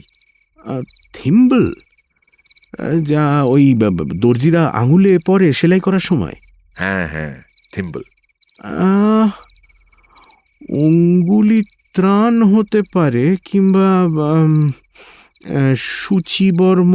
ওসব চালাকি চলবে না, খাঁটি বাংলা প্রতিশব্দ বলো। স্বীকার করতেই হলো, বাংলা প্রতিশব্দ নেই, অন্তত আমার জানা নেই। জিজ্ঞেস করলাম, তুমি জানো? জানলে আর জিজ্ঞেস করবো তোমাকে? ব্যোমকেশ আর কথা বলল না। আমিও বাংলা ভাষার অশেষ দৈন্যের কথা চিন্তা করতে করতে কখন ঘুমিয়ে পড়েছিলাম। পরদিন সকালে উঠে দেখি ব্যোমকেশ বেরিয়ে গেছে। একটু রাগ হলো, কিন্তু বুঝলাম আমাকে না নিয়ে যাওয়ার কোনো মতলব আছে। হয়তো আমি গেলে অসুবিধে হতো। যখন ফিরল তখন বেলা প্রায় 11টা। জামা খুলে পাখাটা চালিয়ে দিয়ে সিগারেট ধরালো। জিজ্ঞেস করলাম, কি হলো? সে এক পেট ধোঁয়া টেনে আস্তে আস্তে ছাড়তে ছাড়তে বলল, উইলগুলো দেখা হলো। উইলের সাক্ষী বাড়ির বামুন আর চাকর, তাদের টিপসই রয়েছে। আর বাড়ির অন্য ঘরগুলো ভালো করে খানা তল্লাশ করতে বললুম, কিন্তু বিধুবাবু গোঁ ধরেছেন আমি যা বলবো তার উল্টো কাজটাই করবেন। শেষ পর্যন্ত ভয় দেখিয়ে এলাম, যদি খানা তল্লাশ না করেন কমিশনার সাহেবকে নালিশ করব। তারপর আর কি, তিনি এখনো মতিলালকে কামড়ে পড়ে আছেন। কিছুক্ষণ চুপ করে থেকে বলল, মেয়েটা ভয়ানক শক্ত, এমন মুখ টিপে রইল, কিছুতেই খুলল না। অথচ এই রহস্যের চাবিকাঠি তার কাছে। যা হোক, দেখা যাক। বিধুবাবু যদি শেষ পর্যন্ত খানা তল্লাশ করা মনস্থ করেন, হয়তো কিছু পাওয়া যেতে পারে। কি পাওয়া যাবে মনে হয়? কে বলতে পারে? সামান্য জিনিস, হয়তো একটা ডাক্তারি দোকানের ক্যাশ মেমো, কিংবা একটা পেন্সিল, কিংবা, কিন্তু বৃথা গবেষণা করে লাভ নেই। চলো, নাইবার বেলা হলো। দুপুরবেলাটা ব্যোমকেশ আরাম কেদারায় চোখ বুজে শুয়েই কাটিয়ে দিল। মনে হলো সে যেন কিছুর অপেক্ষা করছে। 3টে বাজতেই পুঁটিরাম চা দিয়ে গেল। নিঃশব্দে চা পান করে ব্যোমকেশ আগের মতোই পড়ে রইল। 4:30 বাজবার পর পাশের ঘরে টেলিফোন বেজে উঠল। ব্যোমকেশ দ্রুত উঠে গিয়ে ফোন ধরল। হ্যালো, হ্যাঁ কে আপনি? ও ইন্সপেক্টর বাবু, কি খবর? সুকুমার বাবুর ঘর সার্চ হয়েছে। হুম, বেশ বেশ বেশ। বিধুবাবু তাহলে শেষ পর্যন্ত, তো তার ঘরে কি পাওয়া গেল? হ্যাঁ, সুকুমার বাবুকে অ্যারেস্ট করা হয়েছে? তারপর কিছু পাওয়া গেল? ক্লোরোফর্মের শিশি আলমারিতে বইয়ের পেছনে ছিল। আচ্ছা, আর উইল, আর একখানা টাইপ করা উইল? বলেন কি, কোন তারিখের?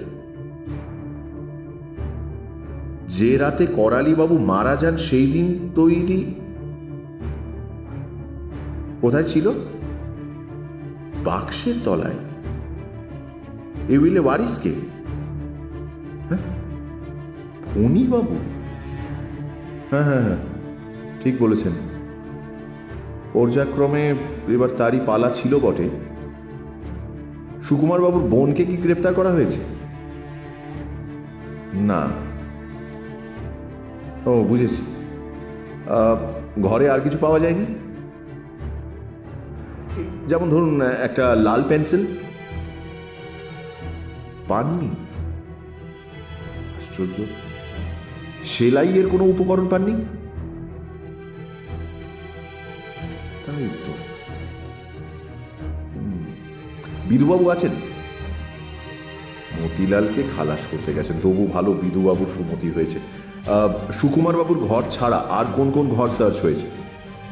আর হয়নি? কি বললেন? হ্যাঁ, বিধুবাবু দরকার মনে করেন? বিধুবাবু তো কিছুই দরকার মনে করেন না। তা আমার আজ যাবার দরকার আছে কি? নতুন উইলখানা দেখতুম। ও ও আচ্ছা আচ্ছা, নিয়ে গেছেন। আচ্ছা আচ্ছা, ঠিক আছে, কাল সকালেই হবে। লাল পেন্সিল আর ওই সেলাইয়ের উপকরণটা যতক্ষণ না পাওয়া যাচ্ছে ততক্ষণ। হ্যাঁ হ্যাঁ হ্যাঁ, কি বলছেন? সুকুমার বাবুর বিরুদ্ধে ওভারওয়েলমিং প্রমাণ পাওয়া গেছে? তা বলতে পারেন, কিন্তু ডাক্তারের রিপোর্ট পাওয়া গেছে কি? মৃত্যুর সময় সম্বন্ধে কি লিখেছেন? আহারের 3 ঘন্টা পরে, তার মানে আন্দাজ রাত 12টা, তাই তো? আচ্ছা, হ্যাঁ, কাল সকালে নিশ্চয়ই যাব। ফোন রেখে ব্যোমকেশ ফিরে এসে বসল। তার চিন্তাকুঞ্চিত ভুরু ও মুখ দেখে মনে হলো সে সম্পূর্ণ সন্তুষ্ট হতে পারেনি। জিজ্ঞেস করলাম, কি সুকুমারী তাহলে? তুমি তো গোড়া থেকেই সন্দেহ করেছিলে না? কিছুক্ষণ নীরব থেকে ব্যোমকেশ বলল, এ ব্যাপারে যত কিছু প্রমাণ সবই সুকুমারের দিকে নির্দেশ করছে। দেখো, করালি বাবুর মৃত্যুর ধরনটা যেন চোখে আঙুল দিয়ে দেখিয়ে দিচ্ছে যে এই ডাক্তারের কাজ। যারা ডাক্তারির কিছু জানে না তারা ওভাবে খুন করতে পারে না। যে ছুঁচটা ব্যবহার করা হয়েছে তাও তার বোনের সেলাইয়ের বাক্স থেকে চুরি করা, এমনকি সুতোটা পর্যন্ত এক। সুকুমার 12টার সময় বাড়ি ফিরল। ঠিক সেই সময় করালি বাবুও মারা গেলেন। সুকুমারের ঘর সার্চ করে বেরিয়েছে ক্লোরোফর্মের শিশি আর একটা টাইপ করা উইল। করালি বাবুর শেষ উইল, যাতে তিনি সুকুমারকে বঞ্চিত করে ফণীকে সর্বস্ব দিয়ে গেছেন। সুকুমার নিজের মুখে স্বীকার করেছে যে সেদিন সন্ধেবেলা করালি বাবুর সঙ্গে তার ঝগড়া হয়েছিল। সুতরাং তিনি যে আবার উইল বদলাবেন তা সে বেশ বুঝতে পেরেছিল। খুন করার মোটিভ পর্যন্ত পরিষ্কার পাওয়া যাচ্ছে। তাহলে সুকুমারী যে আসামি তাতে আর তো কোনো সন্দেহ নেই? সন্দেহের অবকাশ কোথায়? কিছুক্ষণ চুপ করে থেকে জিজ্ঞেস করলো, আচ্ছা, সুকুমারকে দেখে তোমার কিরকম মনে হলো? খুব নির্বোধ বলে মনে হলো কি? না, বরঞ্চ বেশ বুদ্ধি আছে বলেই মনে হলো। ব্যোমকেশ ভাবতে ভাবতে বলল, সেইখানেই ধোঁকা লাগছে। বুদ্ধিমান বোকার মতো কাজ করে কেন? বলেই ব্যোমকেশ সচকিতভাবে সোজা হয়ে বসল। দরজার কাছে অস্পষ্ট পায়ের আওয়াজ আমিও শুনতে পেয়েছিলাম। ব্যোমকেশ গলা চড়িয়ে ডাকল, কে? ভেতরে আসুন। কিছুক্ষণ কোনো সাড়া পাওয়া গেল না। তারপর আস্তে আস্তে দরজা খুলে গেল। তখন ঘোর বিস্ময়ে দেখলাম সামনে দাঁড়িয়ে আছে সত্যবতী। সত্যবতী ঘরে ঢুকে দরজা ভেজিয়ে দিল।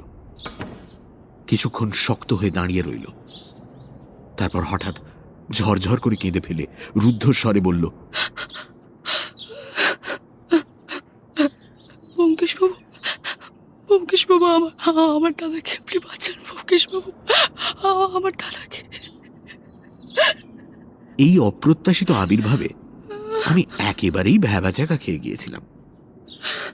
ব্যোমকেশ কিন্তু তড়াক করে সত্যবতীর সামনে গিয়ে দাঁড়ালো। সত্যবতীর মাথাটা বোধহয় ঘুরে গিয়েছিল। সে অন্ধভাবে একটা হাত বাড়িয়ে দিতেই ব্যোমকেশ হাত ধরে তাকে একখানে চেয়ারে এনে বসিয়ে দিল। আমাকে ইঙ্গিত করতেই আমি পাখাটা চালিয়ে দিলাম। প্রথম মিনিট 2-3 সত্যবতী চোখে আঁচল দিয়ে খুব খানিকটা কাঁদল। আমরা নির্বাক লজ্জিত মুখে অন্যদিকে চোখ ফিরিয়ে নিলাম। আমাদের বৈচিত্র্যপূর্ণ জীবনেও এমন ব্যাপার এর আগে কখনো ঘটেনি। সত্যবতীকে আমি আগে একবারই দেখেছিলাম। সাধারণ শিক্ষিত বাঙালি মেয়েদের তুলনায় সে যে আকারে প্রকারে একটুও আলাদা তা একেবারেই মনে হয়নি। সুতরাং এই ঘোর বিপদের সময় সে যে সমস্ত সংকোচ দ্বিধা পেরিয়ে সাহায্য চাইতে আসবে, আমাদের কাছে তা যেমন অবিশ্বাস্য তেমনি চিন্তার বাইরে। বিপদে পড়লে বাঙালি মেয়েরা এমনিতে একটু কুণ্ঠিত হয়ে পড়ে, গুটিয়ে ফেলে নিজেদের। আর সেই জন্যই এই ছিপছিপে চেহারার বাঙালি মেয়েটি আমার চোখে হঠাৎ করেই যেন অসামান্য হয়ে উঠল। তার পায়ের ধূসর জরির নাগরা থেকে রুক্ষ অযত্নে সাজানো চুল, সবটাই এক অনন্য সাধারণ বিশিষ্টতায় ভরে উঠল। ভালো করে চোখ মুছে সে যখন মুখ তুলে আবার বলল, ব্যোমকেশবাবু, ব্যোমকেশবাবু, আমার দাদাকে আপনি বাঁচান। ব্যোমকেশবাবু, আমার দাদাকে আপনি বাঁচান। তখন দেখলাম সে প্রাণপণে আত্মসম্বরণ করেছে বটে, কিন্তু তার গলার স্বর তখনও কাঁপছে। ব্যোমকেশ আস্তে আস্তে বলল, আপনার দাদা অ্যারেস্ট হয়েছেন আমি শুনেছি, কিন্তু দাদা নির্দোষ, তিনি নির্দোষ, তিনি কিচ্ছু জানেন না, বিনা অপরাধে তাকে। কিন্তু তার বিরুদ্ধে যেসব প্রমাণ পাওয়া গেছে সেসব মিথ্যে প্রমাণ, মিথ্যে প্রমাণ। দাদা কখনো টাকার লোভে কাউকে খুন করতে পারেন না, আপনি জানেন না। তার মতন লোক। ব্যোমকেশবাবু, আমরা মেসোমশাইয়ের টাকা চাই না। ব্যোমকেশবাবু, আপনি আপনি শুধু দাদাকে এই বিপদটা থেকে উদ্ধার করুন। আমরা আমরা আপনার পায়ে কেনা হয়ে থাকবো। ব্যোমকেশবাবু, আমরা আপনার পায়ে কেনা। আপনার দাদা যদি সত্যি নির্দোষ হন, আমি প্রাণপণে তাঁকে বাঁচাবো, চেষ্টা করব। কিন্তু দাদা নির্দোষ, আপনি বিশ্বাস করছেন না? আপনি বিশ্বাস করছেন না? দাদা এই কাজ করতে পারেন না। একটা মাছিকেও মারা তার পক্ষে সম্ভব নয়। আমি আপনার পা ছুঁয়ে বলছি, পা ছুঁয়ে বলছি। ও কি করছেন? আরে উঠে বসুন, উঠে বসুন। বলে ব্যোমকেশ নিজেই চেয়ার ছেড়ে উঠে তার পা সরিয়ে নিল। আপনি আগে বলুন, আমার দাদাকে ছেড়ে দেবেন? আপনি ভুল করছেন। সুকুমার বাবুকে ছেড়ে দেবার মালিক আমি নই, পুলিশ। তবে আমি চেষ্টা করতে পারি, কিন্তু চেষ্টা করতে হলে সব কথা আমার জানা দরকার। বুঝছেন না, আমার কাছ থেকে যতক্ষণ আপনি কথা গোপন করবেন ততক্ষণ কোনো সাহায্যই আমি আপনাকে করতে পারবো না। আমি তো কোনো কথা গোপন করিনি। করেছেন। আপনি সেই রাত্রেই করালিবাবুর ঘরে গিয়ে তার মৃত্যুর কথা জানতে পেরেছিলেন, কিন্তু আমাকে বলেননি। ত্রাস বিস্ফারিত চোখে সত্যবতী ব্যোমকেশের মুখের দিকে তাকালো। তারপর বুকে মুখ গুঁজে নীরব হয়ে রইল। ব্যোমকেশ নরম সুরে বলল, এখন সব কথা খুলে বলবেন কি? কিন্তু কিন্তু সে কথা আমি কি করে বলবো? তাতে তো দাদার ওপরই সব দোষ গিয়ে পড়বে। দেখুন, আপনার দাদা যদি নির্দোষ হন তাহলে সত্যি কথা বললে তার কোনো অনিষ্ট হবে না। আপনি নির্ভয়ে সমস্ত খুলে বলুন, কোনো কথা গোপন করবেন না। সত্যবতী অনেকক্ষণ মুখ নিচু করে ভাবল, শেষে ভাঙা গলায় বলল, আচ্ছা বলছি, আমার যে আর উপায় নেই। আঁচল দিয়ে চোখ মুছে নিজেকে একটু শান্ত করে সে ধীরে ধীরে আরম্ভ করল। সেদিন সন্ধেবেলায় মেসমশাইয়ের সঙ্গে দাদার একটু বচসা হয়েছিল। মেসমশাই দাদাকে সব সম্পত্তি উইল করে দিয়েছিলেন, তাই নিয়ে মতিদার সঙ্গে দুপুরবেলা তুমুল ঝগড়া হয়ে গিয়েছিল। কলেজ থেকে ফিরে তাই শুনে দাদা মেসমশাইকে বলতে গিয়েছিলেন যে তিনি সব সম্পত্তি চান না, সম্পত্তি যেন সকলকে সমান ভাগ করে দেওয়া হয়। মেসমশাই না কোনো রকম তর্ক সইতে পারতেন না। তিনি রেগে উঠে বললেন, আমার কথার উপর কথা, বেরো এখান থেকে, তোমাকে 1 পয়সা দেব না। মেসমশাই যে কথায় রাগ করবেন তা দাদা বুঝতে পারেননি। তিনি সে ঘর থেকে বেরিয়ে এসে ফণিদার ঘরে গিয়ে বসলেন। ফণিদা খোড়া মানুষ, বাইরে বেরোতে পারেন না, তাই দাদা রোজ সন্ধেবেলা তার কাছে বসে খানিকক্ষণ গল্প করতেন। ফণিদাকে আপনারা দেখেছেন বোধহয়। তিনি স্কুল কলেজে পড়েননি বটে, কিন্তু বেশ ভালো লেখাপড়া জানেন। তার আলমারির বই দেখেই বুঝতে পারবেন কত রকম বিষয় তার দখল আছে। অনেক সময় আমিও তার কাছে পড়া বলে নিয়েছি। যা হোক, মেসমশাইয়ের সঙ্গে বচসা হওয়াতে দাদার মনটা খারাপ হয়ে গিয়েছিল। তিনি রাত্রি আন্দাজ 8টার সময় আমি বললেন, সত্য, আমি বায়োস্কোপ দেখতে যাচ্ছি, 11:30টার সময় ফিরব, সদর দরজাটা খুলে রাখিস। এই বলে খাওয়া দাওয়া সেরে তিনি চুপি চুপি বেরিয়ে গেলেন। আমাদের বামুন ঠাকুর রাত্রে খাওয়া দাওয়া শেষ হয়ে যাওয়ার পর বাইরে গিয়ে অনেক রাত্রি পর্যন্ত নিজেদের দেশের লোকের আড্ডায় গল্প গুজব করে। আমি সেটা জানতুম, তাই দাদাকে দৌড় খুলে দেওয়ার জন্য আমি আর জেগে রইলুম না। রাত্রি 10টার পর হাঁড়ি হেসেল উঠে গেলে আমিও গিয়ে শুয়ে পড়লাম। ঘুমিয়ে পড়েছিলাম জানেন। হঠাৎ একসময় ঘুম ভেঙে গেল। মনে হলো যেন দাদার ঘরে কি একটা শব্দ শুনতে পেলাম। মেঝের ওপর একটা ভারী জিনিস, ওই টেবিল কি বাক্স সরালে যেরকম শব্দ হয় সেই রকম শব্দ। ভাবলুম দাদা বায়োস্কোপ দেখে ফিরে এলেন। আবার ঘুমাবার চেষ্টা করলুম, কিন্তু কি জানি কেন ঘুম এলো না। চোখ চেয়ে শুয়ে রইলুম। দাদার ঘর থেকে আর কোনো সারা শব্দ পেলুম না। মনে করলুম তিনি শুয়ে পড়েছেন। এইভাবে মিনিট 15 কেটে যাওয়ার পর বারান্দায় একটা খুব মৃদু শব্দ শুনতে পেলাম, যেন কি পা টিপে টিপে যাচ্ছে। ভারী আশ্চর্য মনে হলো। দাদা তো অনেকক্ষণ শুয়ে পড়েছেন, তবে কি বারান্দা দিয়ে? আমি আস্তে আস্তে উঠলাম, দরজা একটু ফাঁক করে দেখলাম দাদা নিঃশব্দে নিজের ঘরে ঢুকে দরজা বন্ধ করে দিলেন। চাঁদের আলো বারান্দায় পড়েছিল, দাদাকে স্পষ্ট দেখতে পেলাম। একটা কথা, আপনার দাদার পায়ে জুতো ছিল? হ্যাঁ।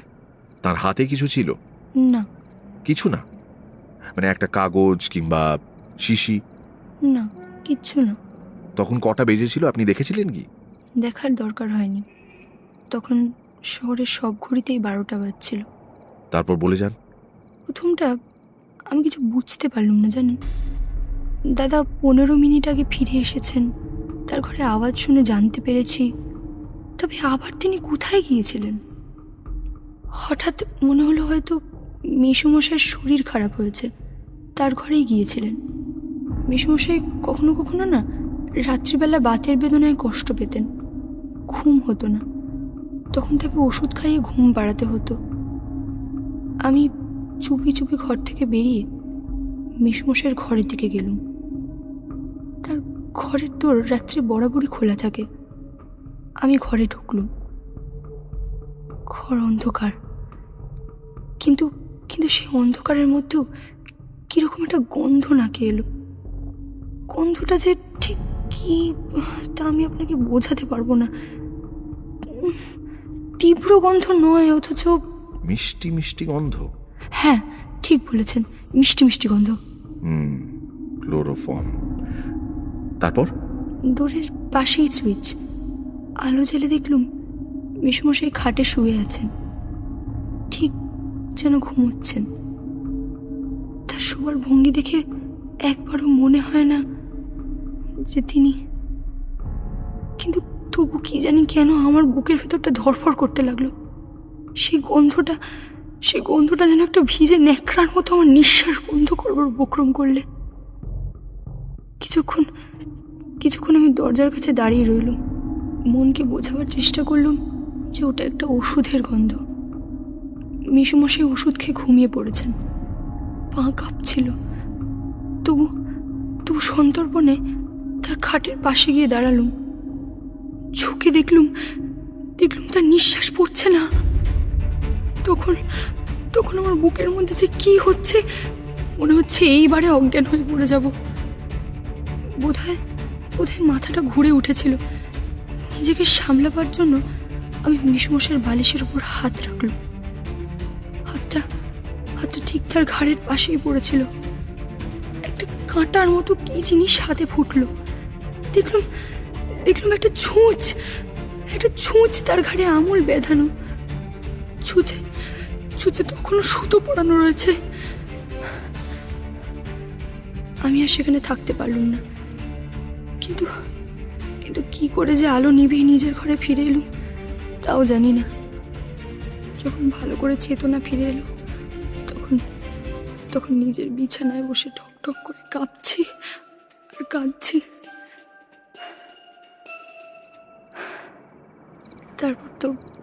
তারপর তো সবই আপনি জানেন।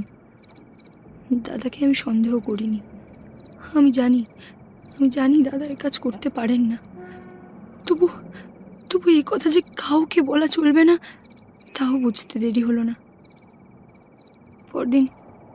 পরদিন সকালবেলা কোনো রকমের চা তৈরি করে নিয়ে মেসোমশাইয়ের ঘরে গেলুম। আর তারপর সত্যবতীর স্বর ক্ষীণ হয়ে মিলিয়ে গেল। তার মুখের অস্বাভাবিক পাণ্ডুরতা, চোখের আতঙ্কিত দৃষ্টি থেকে বুঝতে পারলাম কি অসীম সংশয় ও যন্ত্রণার ভিতর দিয়ে সেই ভয়ঙ্কর রাতটা তার কেটেছিল। ব্যোমকেশের মুখের দিকে তাকিয়ে দেখলাম তার চোখ দুটো জল করে জ্বলছে। সে হঠাৎ বলে উঠল, আপনার মতো অসাধারণ মেয়ে আমি দেখিনি। অন্য কেউ হলে চেঁচামেচি করে মূর্ছা হিস্টেরিয়া ঠেলায় বাড়ি মাথায় করত, কিন্তু আপনি শুধু দাদার জন্য। আপনি এখন তাহলে বাড়ি ফিরে যান। কাল সকালে আমি আপনাদের ওখানে যাব, কেমন? কিন্তু আপনি তো কিছু বললেন না। বলবার কিছু নেই। আপনাকে আশা দিয়ে শেষে যদি কিছু না করতে পারি। এর মধ্যে বিধুবাবু নামক একটি আস্ত আছেন, তো তাই একটু ভয়। যাই হোক, এইটুকু বলতে পারি যে আপনি যেসব কথা বললেন তা যদি প্রথমেই আমাকে বলতেন তাহলে হয়তো কোনো গোলমাল হতো না। আমি যে বললুম তাতে দাদার কোনো অনিষ্ট হবে না তো? সত্যি বলছেন ব্যোমকেশবাবু? আমার যে আর কেউ নেই ব্যোমকেশবাবু, আমার যে আর কেউ। সত্যবতী গলা বুঝে এলো। ব্যোমকেশ তাড়াতাড়ি গিয়ে সদর দরজাটা খুলে দাঁড়ালো। একটু হাসবার চেষ্টা করে বলল, আপনি আর দেরি করবেন না, রাত হয়ে গেছে। আমাদের এটা ব্যাচেলার এস্টাবলিশমেন্ট, বুঝতেই পারছেন। সত্যবতী একটু ব্যস্তভাবেই বেরিয়ে যাওয়ার উপক্রম করল। সে চৌকাঠ পার হয়েছে এমন সময় ব্যোমকেশ মৃদু স্বরে তাকে কি বলল শুনতে পেলাম না। সত্যবতী চমকে ফিরে তাকালো। কয়েক মুহূর্তের জন্য তার কৃতজ্ঞতায় ভরা মিনতিপূর্ণ চোখ দুটি আমি দেখতে পেলাম। তারপর সে নিঃশব্দে ছোট্ট একটি নমস্কার করে দ্রুত পদে সিঁড়ি দিয়ে নেমে চলে গেল।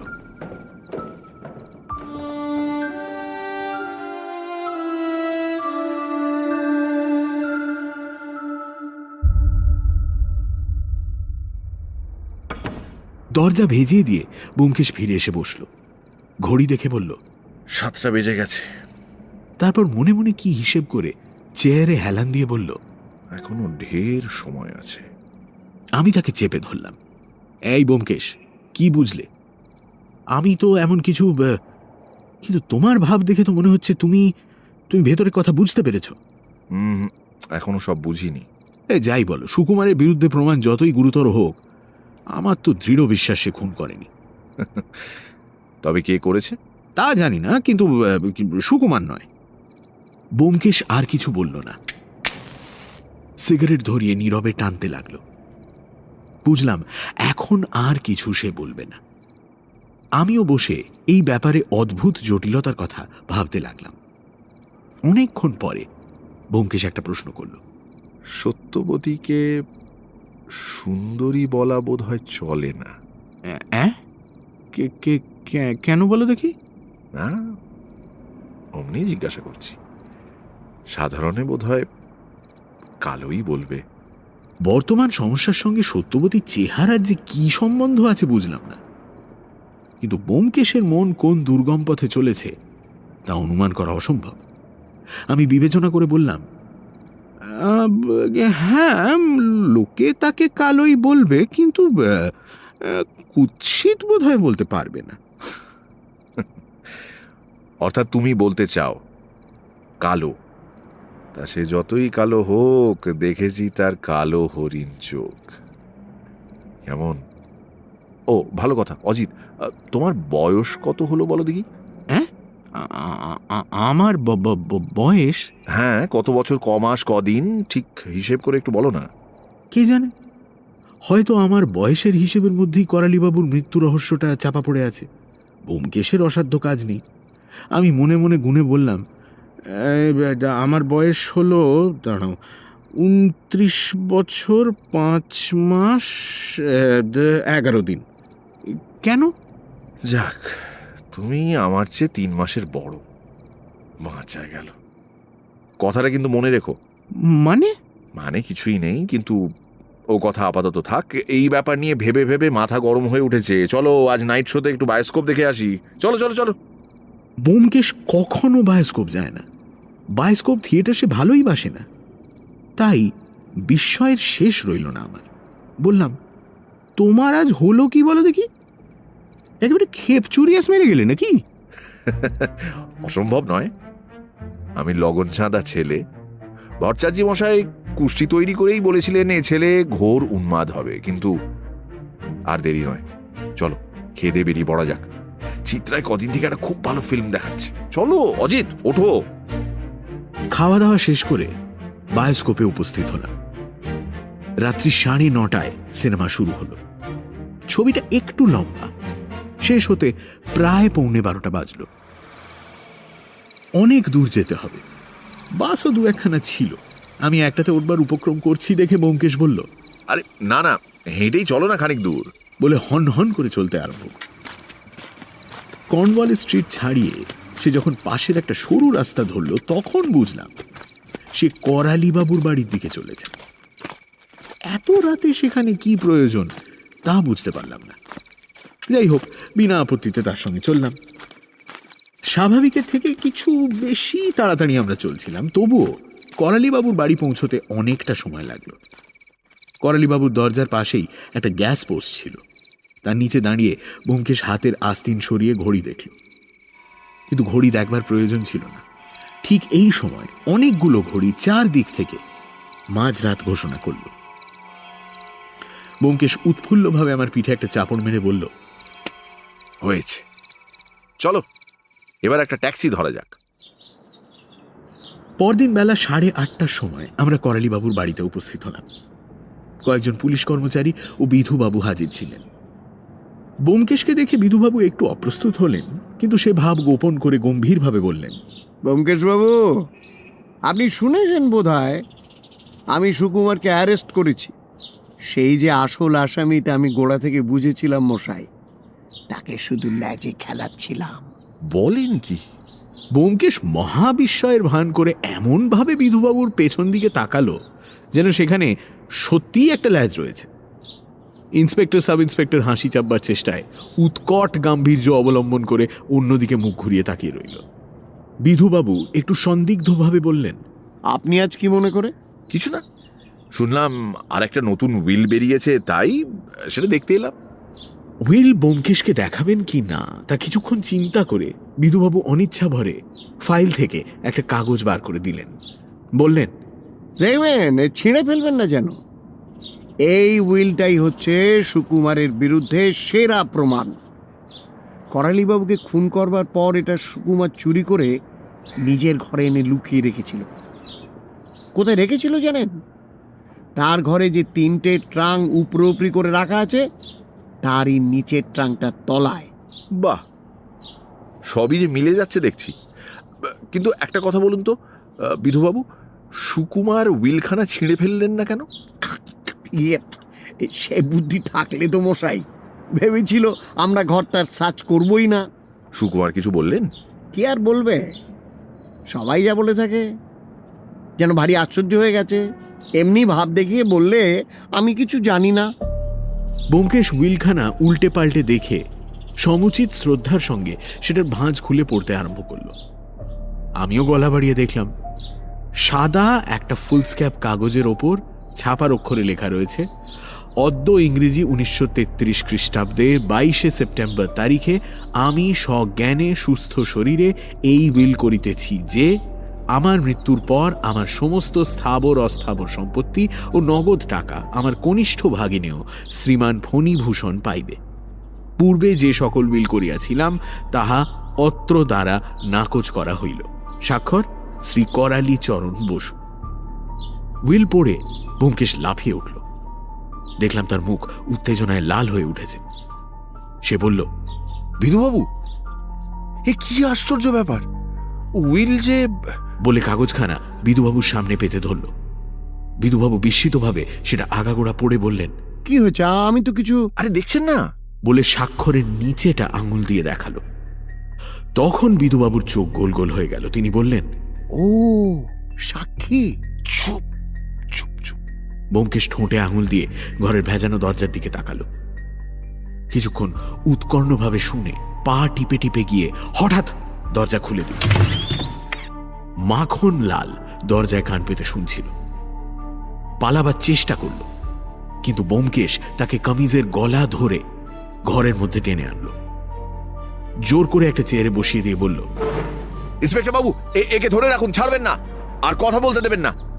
মাখন ভয়ে আধমরা হয়ে গেছিল। বলল, আমি কিছু জানি না, আমি কিছু জানি না। চুপ! বিধুবাবু, একটা গ্রেপ্তারি পরোয়ানা ম্যাজিস্ট্রেটের কাছ থেকে আনিয়ে নিন। আসামির নাম দেবার দরকার নেই, নামটা পরে ভর্তি করে নিলেই হবে। বিধুবাবুর কানের কাছে মুখ নিয়ে গিয়ে খাটো গলায় বলল, ততক্ষণ এই লোকটাকে ল্যাজে খেলান তো, আমরা আসছি। বিধুবাবু বুদ্ধিভ্রষ্টের মতো বললেন, কিন্তু ব্যোমকেশবাবু, আমি তো কিছু বুঝতে পারছি না। পরে হবে, ইতিমধ্যে আপনি ওয়ারেন্টখানা আনিয়ে রাখুন। অজিত, এসো।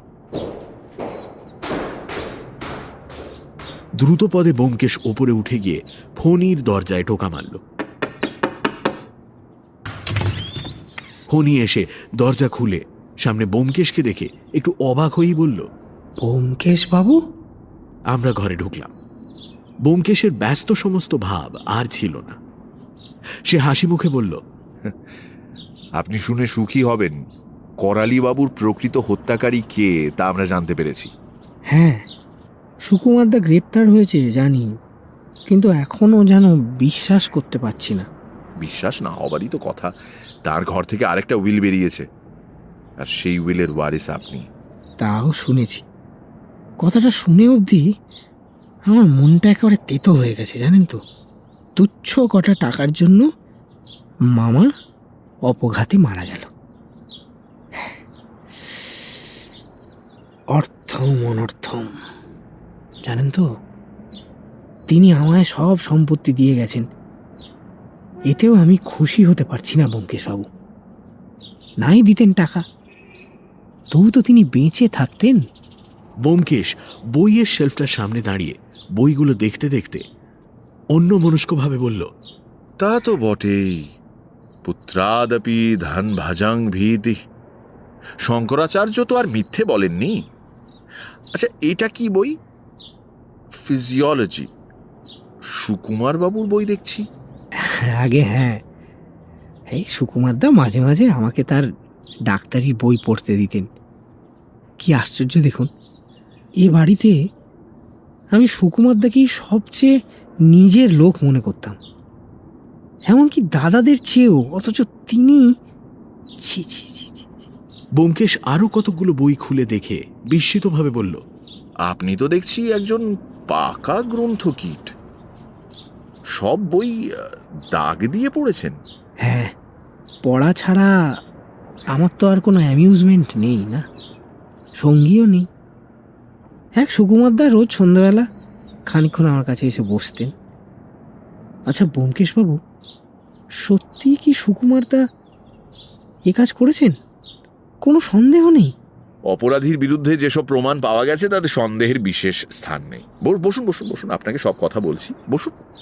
ফণি বিছানায় বসার পর আমি তার পাশে বসলাম।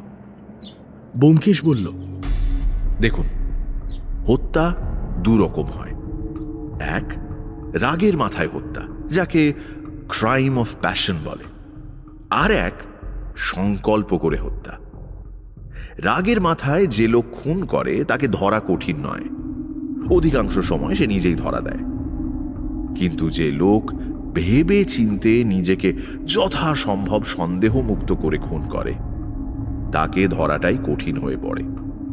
তখন কে আসামি তার নাম আমরা জানতে পারি না, 5 জন লোকের ওপর সন্দেহ হয়।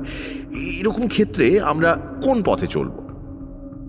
তখন আমাদের একমাত্র পথ হচ্ছে হত্যার প্রণালী থেকে হত্যাকারীর প্রকৃতি বোঝবার চেষ্টা করা। বর্তমান ক্ষেত্রে আমরা একটা অদ্ভুত ব্যাপার দেখতে পাচ্ছি। হত্যাকারী লোকটা একাধারে বোকা আবার চতুরও। সে অত্যন্ত বুদ্ধিমানের মতো খুন করেছে, অথচ নির্বোধের মতো খুনের যা কিছু প্রমাণ নিজের ঘরে নিয়ে গিয়ে রেখে দিয়েছে। বলুন দেখি, সত্যবতীর ছুঁচ দিয়ে খুন করবার কি দরকার ছিল? বাজারে কি ছুঁচ পাওয়া যায় না? আর উইলখানা যত্ন করে লুকিয়ে রাখবার কোনো আবশ্যকতা ছিল কি? ছিঁড়ে ফেললেই তো সব নাটা চুকে যেত। তো এ থেকে কি মনে হয়? কি মনে হয়? যে ব্যক্তি স্বভাবতই নির্বোধ সে বুদ্ধিমানের মতো কাজ করবে এটা সম্ভব নয়। কিন্তু যে ব্যক্তি বুদ্ধিমান সে বোকামির ভান করতে পারে। সুতরাং পরিষ্কার বোঝা যাচ্ছে আসামি যে হোক সে বুদ্ধিমান। কিন্তু বুদ্ধিমান লোকও ভুল করে। বোকা সাজবার চেষ্টাও সব সময় সফল হয় না। এক্ষেত্রেও আসামি কয়েকটা ছোট ছোট ভুল করেছিল বলে আমি তাকে ধরতে পেরেছি। কি ভুল করেছিল সে, বলুন। বলছি। ব্যোমকেশ পকেট হাতড়ে একটা সাদা কাগজ বার করল। কিন্তু তার আগে এই বাড়ির একটা ছোট নকশা একটু তৈরি করে দেখাতে চাই। একটা পেন্সিল আছে কি? যে কোনো পেন্সিল হলেই চলবে। ফণির বিছানায় বালিশের পাশে একটা বই রাখা ছিল, তার ভেতর থেকে সে একটা লাল পেন্সিল বার করল। পেন্সিলটা নিয়ে ব্যোমকেশ ভালো করে দেখল, তারপর মৃদু হেসে সেটা পকেটে রেখে দিয়ে বলল, থাক, প্ল্যান আঁকবার আর দরকার নেই। আপনাকে আমি মুখেই বলছি, অপরাধী প্রধানত 3টি ভুল করেছিল। প্রথমে, গ্রেজ অ্যানাটমির এক জায়গায় সে লাল পেন্সিল দিয়ে দাগ দিয়েছিল। দ্বিতীয়, সে বাক্স টানবার সময় একটু শব্দ করে ফেলেছিল। আর তৃতীয়, সে আইন ভালো জানত না। আইন ভালো জানতো না? না, আর সেই জন্যই তার অত বড় অপরাধটা ব্যর্থ হয়ে গেল। আপনি কি বলছেন আমি ঠিক বুঝতে পারছি না। সুকুমার বাবুর ঘর থেকে যে উইলটা বেরিয়েছে, উইল হিসেবে সেটা মূল্যহীন। তাতে সাক্ষীর দস্তখত নেই। মনে হলো ফণি এবার অজ্ঞান হয়ে যাবে। অনেকক্ষণ কেউ কথা বলল না।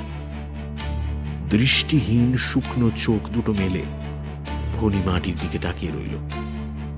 তারপর 2 হাতে মাথার চুল মুঠো করে ধরে অর্ধব্যক্ত স্বরে বলল, সব বৃথা,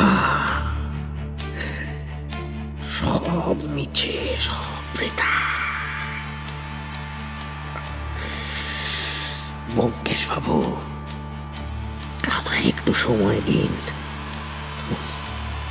আমি বড় অসুস্থ বোধ করছি। আধ ঘন্টা সময় আপনাকে দিলাম, তৈরি হয়নি। দরজা পর্যন্ত গিয়ে ফিরে দাঁড়িয়ে বলল, থিম্বলটা অবশ্য ফেলে দিয়েছেন, সেটা সুকুমারের ঘরে রেখে আসেননি কেন বোঝা যাচ্ছে না। তাড়াতাড়িতে আঙুল থেকে খুলতে ভুলে গিয়েছিলেন না, তাই হবে। কিন্তু ক্লোরোফর্ম কার হাত দিয়ে আনাবেন? মাখন? ফণি বিছানায় শুয়ে পড়ে বলল, আধ ঘন্টা পরে আসবেন ব্যোমকেশ বাবু। আমরা নিচে নেমে এলাম। মাখন তখনও ইন্সপেক্টর ও সাব ইন্সপেক্টরের মাঝখানে জগন্নাথের মতো বসেছিল। ব্যোমকেশ ভীষণভাবে ভুরুকুচকে তাকে প্রশ্ন করল, তুমি কবে ফণিকে ক্লোরোফর্ম এনে দিয়েছো? হ্যাঁ, আমি কিছু জানি না, আমি কিছু জানি না। সত্যি কথা বলো, নইলে ওয়ারেন্টে তোমার নামই লেখা হবে। দোহাই আপনাদের, আমি কিছু জানি না, আমি এসবের মধ্যে নেই। ফণি বলেছিল রাত্রে তার ঘুম হয় না, এক ফোঁটা ক্লোরোফর্ম খেলে তবে ঘুম হবে, তাই জন্য আমি কিছু জানি না। বুঝেছি। একে এবার ছেড়ে দিতে পারেন বিধুবাবু। মুক্তি পেয়ে মাখন একেবারে বাড়ি ছেড়ে দৌড় মারল। ব্যোমকেশ বলল, ওয়ারেন্ট এসেছে? না, এলো বলে, কিন্তু কার জন্য ওয়ারেন্ট? করালি বাবুকে যে খুন করেছে তার জন্য। বিধুবাবু অত্যন্ত অপ্রসন্নভাবে মাথা নেড়ে বললেন, ব্যোমকেশবাবু, এটা পরিহাসের সময় নয়। কমিশনার সাহেব আপনাকে একটু স্নেহ করেন বলে আপনি কিন্তু আমার উপর হুকুম চালাচ্ছেন। আমি অনেক সহ্য করেছি, কিন্তু তামাশা সহ্য করবো না বললাম। তামাশা নয়, এ একেবারে নিরেট সত্যি কথা। বিধুবাবু শুনুন তবে। বলে ব্যোমকেশ সংক্ষেপে সমস্ত কথা বিধুবাবুকে বলল। বিধুবাবু কিছুক্ষণ বিস্ময় বিহ্বল হয়ে রইলেন। তারপর ধড়মড় করে উঠে বললেন, এই, তাই যদি হয় তাহলে তাকে একলা ফেলে এলেন কি বলে? যদি পালায়? পালাবে না, সে নিজের অপরাধ স্বীকার করবে, আর সেইটাই আমাদের একমাত্র ভরসা। কারণ তার অপরাধ আদালতে প্রমাণ করা বিশেষ কঠিন হবে। জুরিদের আপনি জানেন তো। তা তো জানি, কিন্তু বিধুবাবু আবার বসে পড়লেন। ঠিক আধ ঘন্টা পরে আমরা ফণির ঘরে এলাম। বিধুবাবু সর্বপ্রথম দরজা খুলে গটগট করে ঘরে ঢুকেই থমকে দাঁড়িয়ে পড়লেন। ফণি বিছানায় শুয়ে আছে। বিছানার পাশে তার ডান হাত ঝুলছে, আর ঠিক তার নিচে মেঝের ওপর পুরু হয়ে রক্ত জমে আছে। কবজির কাটা ধমনী থেকে তখনও ফোঁটা ফোঁটা গাঢ় রক্ত ঝরে পড়ছে। কিছুক্ষণ চেয়ে থেকে ব্যোমকেশ বলল, এতটা আমি প্রত্যাশা করিনি, কিন্তু এছাড়া তার উপায়ই বা ছিল কি? ফণির বুকের ওপর একখানা চিঠি রাখা ছিল। সেটা তুলে নিয়ে ব্যোমকেশ পাঠ করল। চিঠিতে এই কটি কথা লেখা, ব্যোমকেশ বাবু, চলিলাম। আমি খোঁড়া, অকর্মণ্য, এখানে আমার অন্ন জুটিবে না। দেখি ওখানে জোটে কিনা। আমি জানি মোকদ্দমা করিয়া আপনারা আমার ফাঁসি দিতে পারিতেন না, কিন্তু আমার বাঁচিয়া কোনো লাভ নাই। যখন টাকাই পাইলাম না, তখন কিসের সুখে বাঁচিব? মামাকে খুন করিয়াছি, সেজন্য আমার ক্ষোভ নাই। তিনি আমাকে ভালোবাসিতেন না, খোঁড়া বলিয়া বিদ্রুপ করিতেন। তবে সুকুমার তার কাছে ক্ষমা চাহিতেছি, কিন্তু তিনি ছাড়া দোষ চাপাইবার লোক আর তো কেহ ছিল না। তাছাড়া তিনি ফাঁসি গেলে আর একটা সুবিধা হইত, কিন্তু যে কথা নিজের বিকলাঙ্গতার লজ্জায় জীবনে কাহাকেও বলিতে পারি নাই, আজ আর তাহা প্রকাশ করিব না। ক্লোরোফর্ম কোথা হইতে পাইয়াছি তাহা বলিব না। যে আনিয়া দিয়াছিল সে আমার অভিসন্ধি জানিত না, তবে পরে হয়তো সন্দেহ করিয়াছিল। আপনি আশ্চর্য লোক ব্যোমকেশ বাবু, থিম্বলের কথাটাও ভোলেন নাই। সেটা সত্যি আঙুল হইতে খুলিতে ভুলিয়া গিয়াছিলাম। ঘরে ফিরিয়া চোখে পড়িল, সেটা এই ঘরেই আছে, খুঁজিয়া লইবেন। সেদিন রাত্রিতে সত্যবতীর ঘর হইতে থিম্বল আর ছুঁচ চুরি করিয়াছিলাম।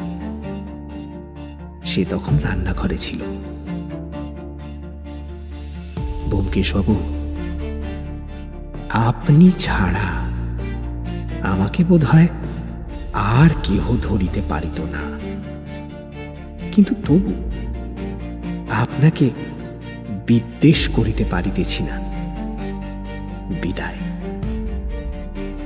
ইতি বহুদূরের যাত্রী ফণীভূষণ কর।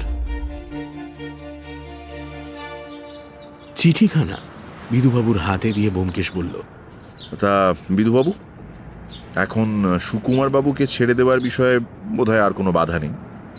তার বোনকেও জানানো দরকার। তিনি বোধহয় নিজের ঘরেই আছেন। চলো অজিত।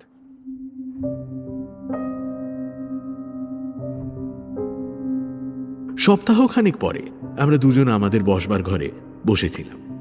বিকেলবেলা নীরবে চা পান চলছিল।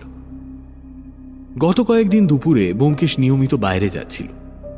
কোথায় যায় আমাকে বলেনি, আমিও জিজ্ঞেস করিনি।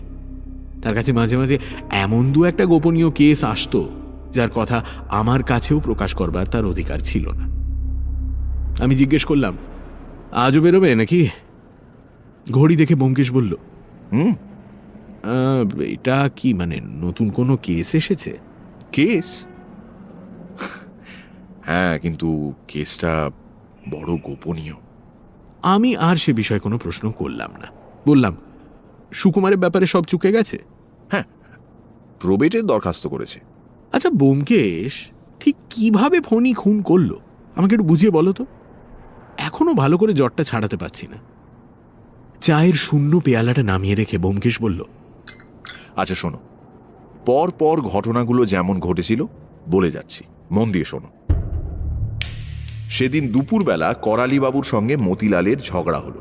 সন্ধেবেলা সুকুমার এসে তাই শুনে করালিবাবুকে বোঝাতে গেল। সেখান থেকে গালাগালি খেয়ে বেরিয়ে ফণীর ঘরে প্রায় 7:30 পর্যন্ত কাটালো। তারপর খেয়ে দে বায়োস্কোপ দেখতে গেল। এই পর্যন্ত কোনো গোলমাল নেই? না। রাত 8টা থেকে 9টার মধ্যে, অর্থাৎ সত্যবতী যে সময় রান্নাঘরে ছিল সেই সময় ফণী তার ঘর থেকে থিম্বল আর ছুঁচ চুরি করল। সে বুঝতে পেরেছিল করালিবাবু আবার উইল বদলাবেন এবং এবার সে সম্পত্তি পাবে। সে ঠিক করল বুড়োকে আর মত বদলাবার ফুরসত দেবে না। বুড়োকে ফণী বিষ চক্ষে দেখত। বিকলাঙ্গ লোকের একটা অদ্ভুত মানসিক দুর্বলতা প্রায় দেখা যায়। তারা নিজেদের দৈহিক বিকৃতি সম্বন্ধে ব্যঙ্গ বিদ্রুপ সহ্য করতে পারে না। ফণী বোধহয় অনেক দিন থেকেই করালিবাবুকে খুন করবার মতলব আঁটছিল।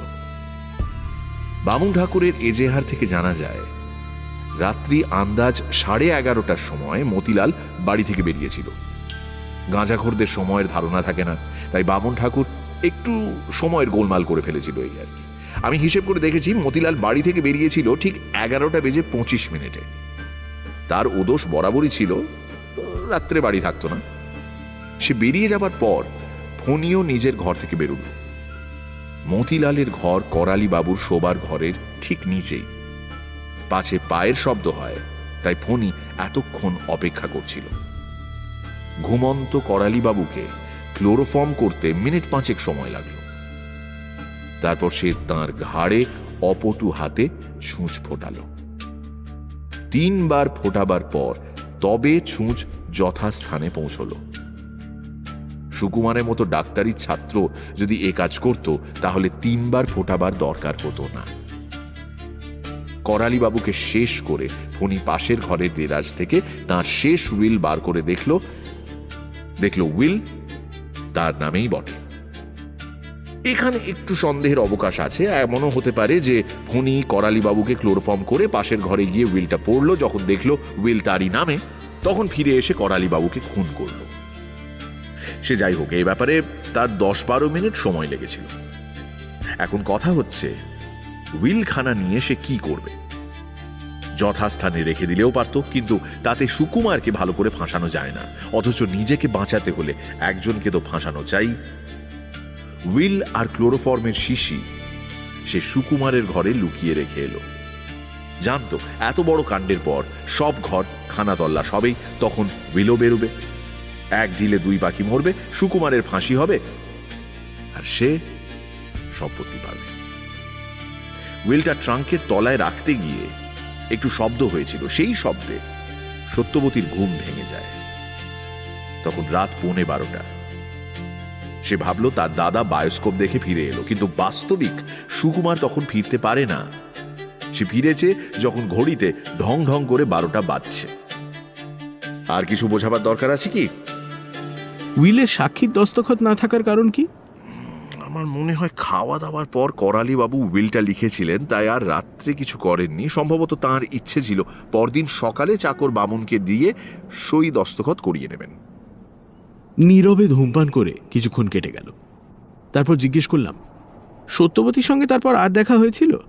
সে কি বলল? খুব ধন্যবাদ দিল তো? না, শুধু গলায় আঁচল দিয়ে পেন নাম করলো। চমৎকার মেয়ে কিন্তু, না?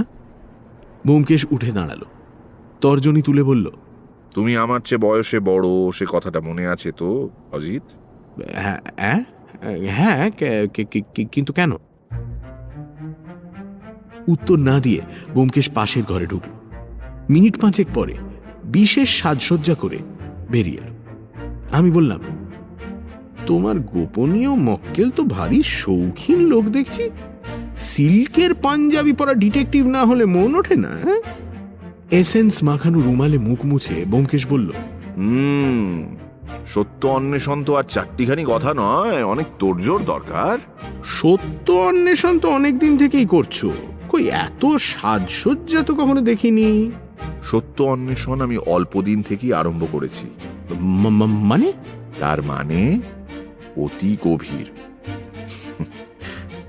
চলুন। মুচকি হেসে ব্যোমকেশ দরজার দিকে এগোলো। সত্য? ও! আমি লাফিয়ে গিয়ে তার কান চেপে ধরলাম। সত্যবতী? হ্যাঁ, এ কদিন ধরে এই মহাসত্যটির অন্বেষণ করা হচ্ছে বুঝি? হ্যাঁ ব্যোমকেশ, শেষে তোমার এই দশা। কবি তাহলে ঠিকই বলেছেন, প্রেমের ফাঁদ পাতা ভুবনে। খবরদার, খবরদার, তুমি আমার চেয়ে বয়সে বড়, অর্থাৎ সম্পর্কে তার ভাসুর। ঠাট্টাই আর কি চলবে না। এবার থেকে আমিও তোমায় দাদা বলে ডাকবো। দাদা অজিত, দাদা অজিত দা। কেন কেন? হ্যাঁ, আমাকে এত ভয় কেন? লেখক জাতটাকেই আমি ঘোর সন্দেহের দৃষ্টিতে দেখি। বেশ, দাদাই হলুম তাহলে। ব্যোমকেশের মাথায় হাত রেখে বললাম, যাও ভাই, 4টে বাজে, এবার জয়যাত্রায় বেরিয়ে পড়ো। আশীর্বাদ করি সত্যের প্রতি যেন তোমার অবিচলিত ভক্তি থাকে।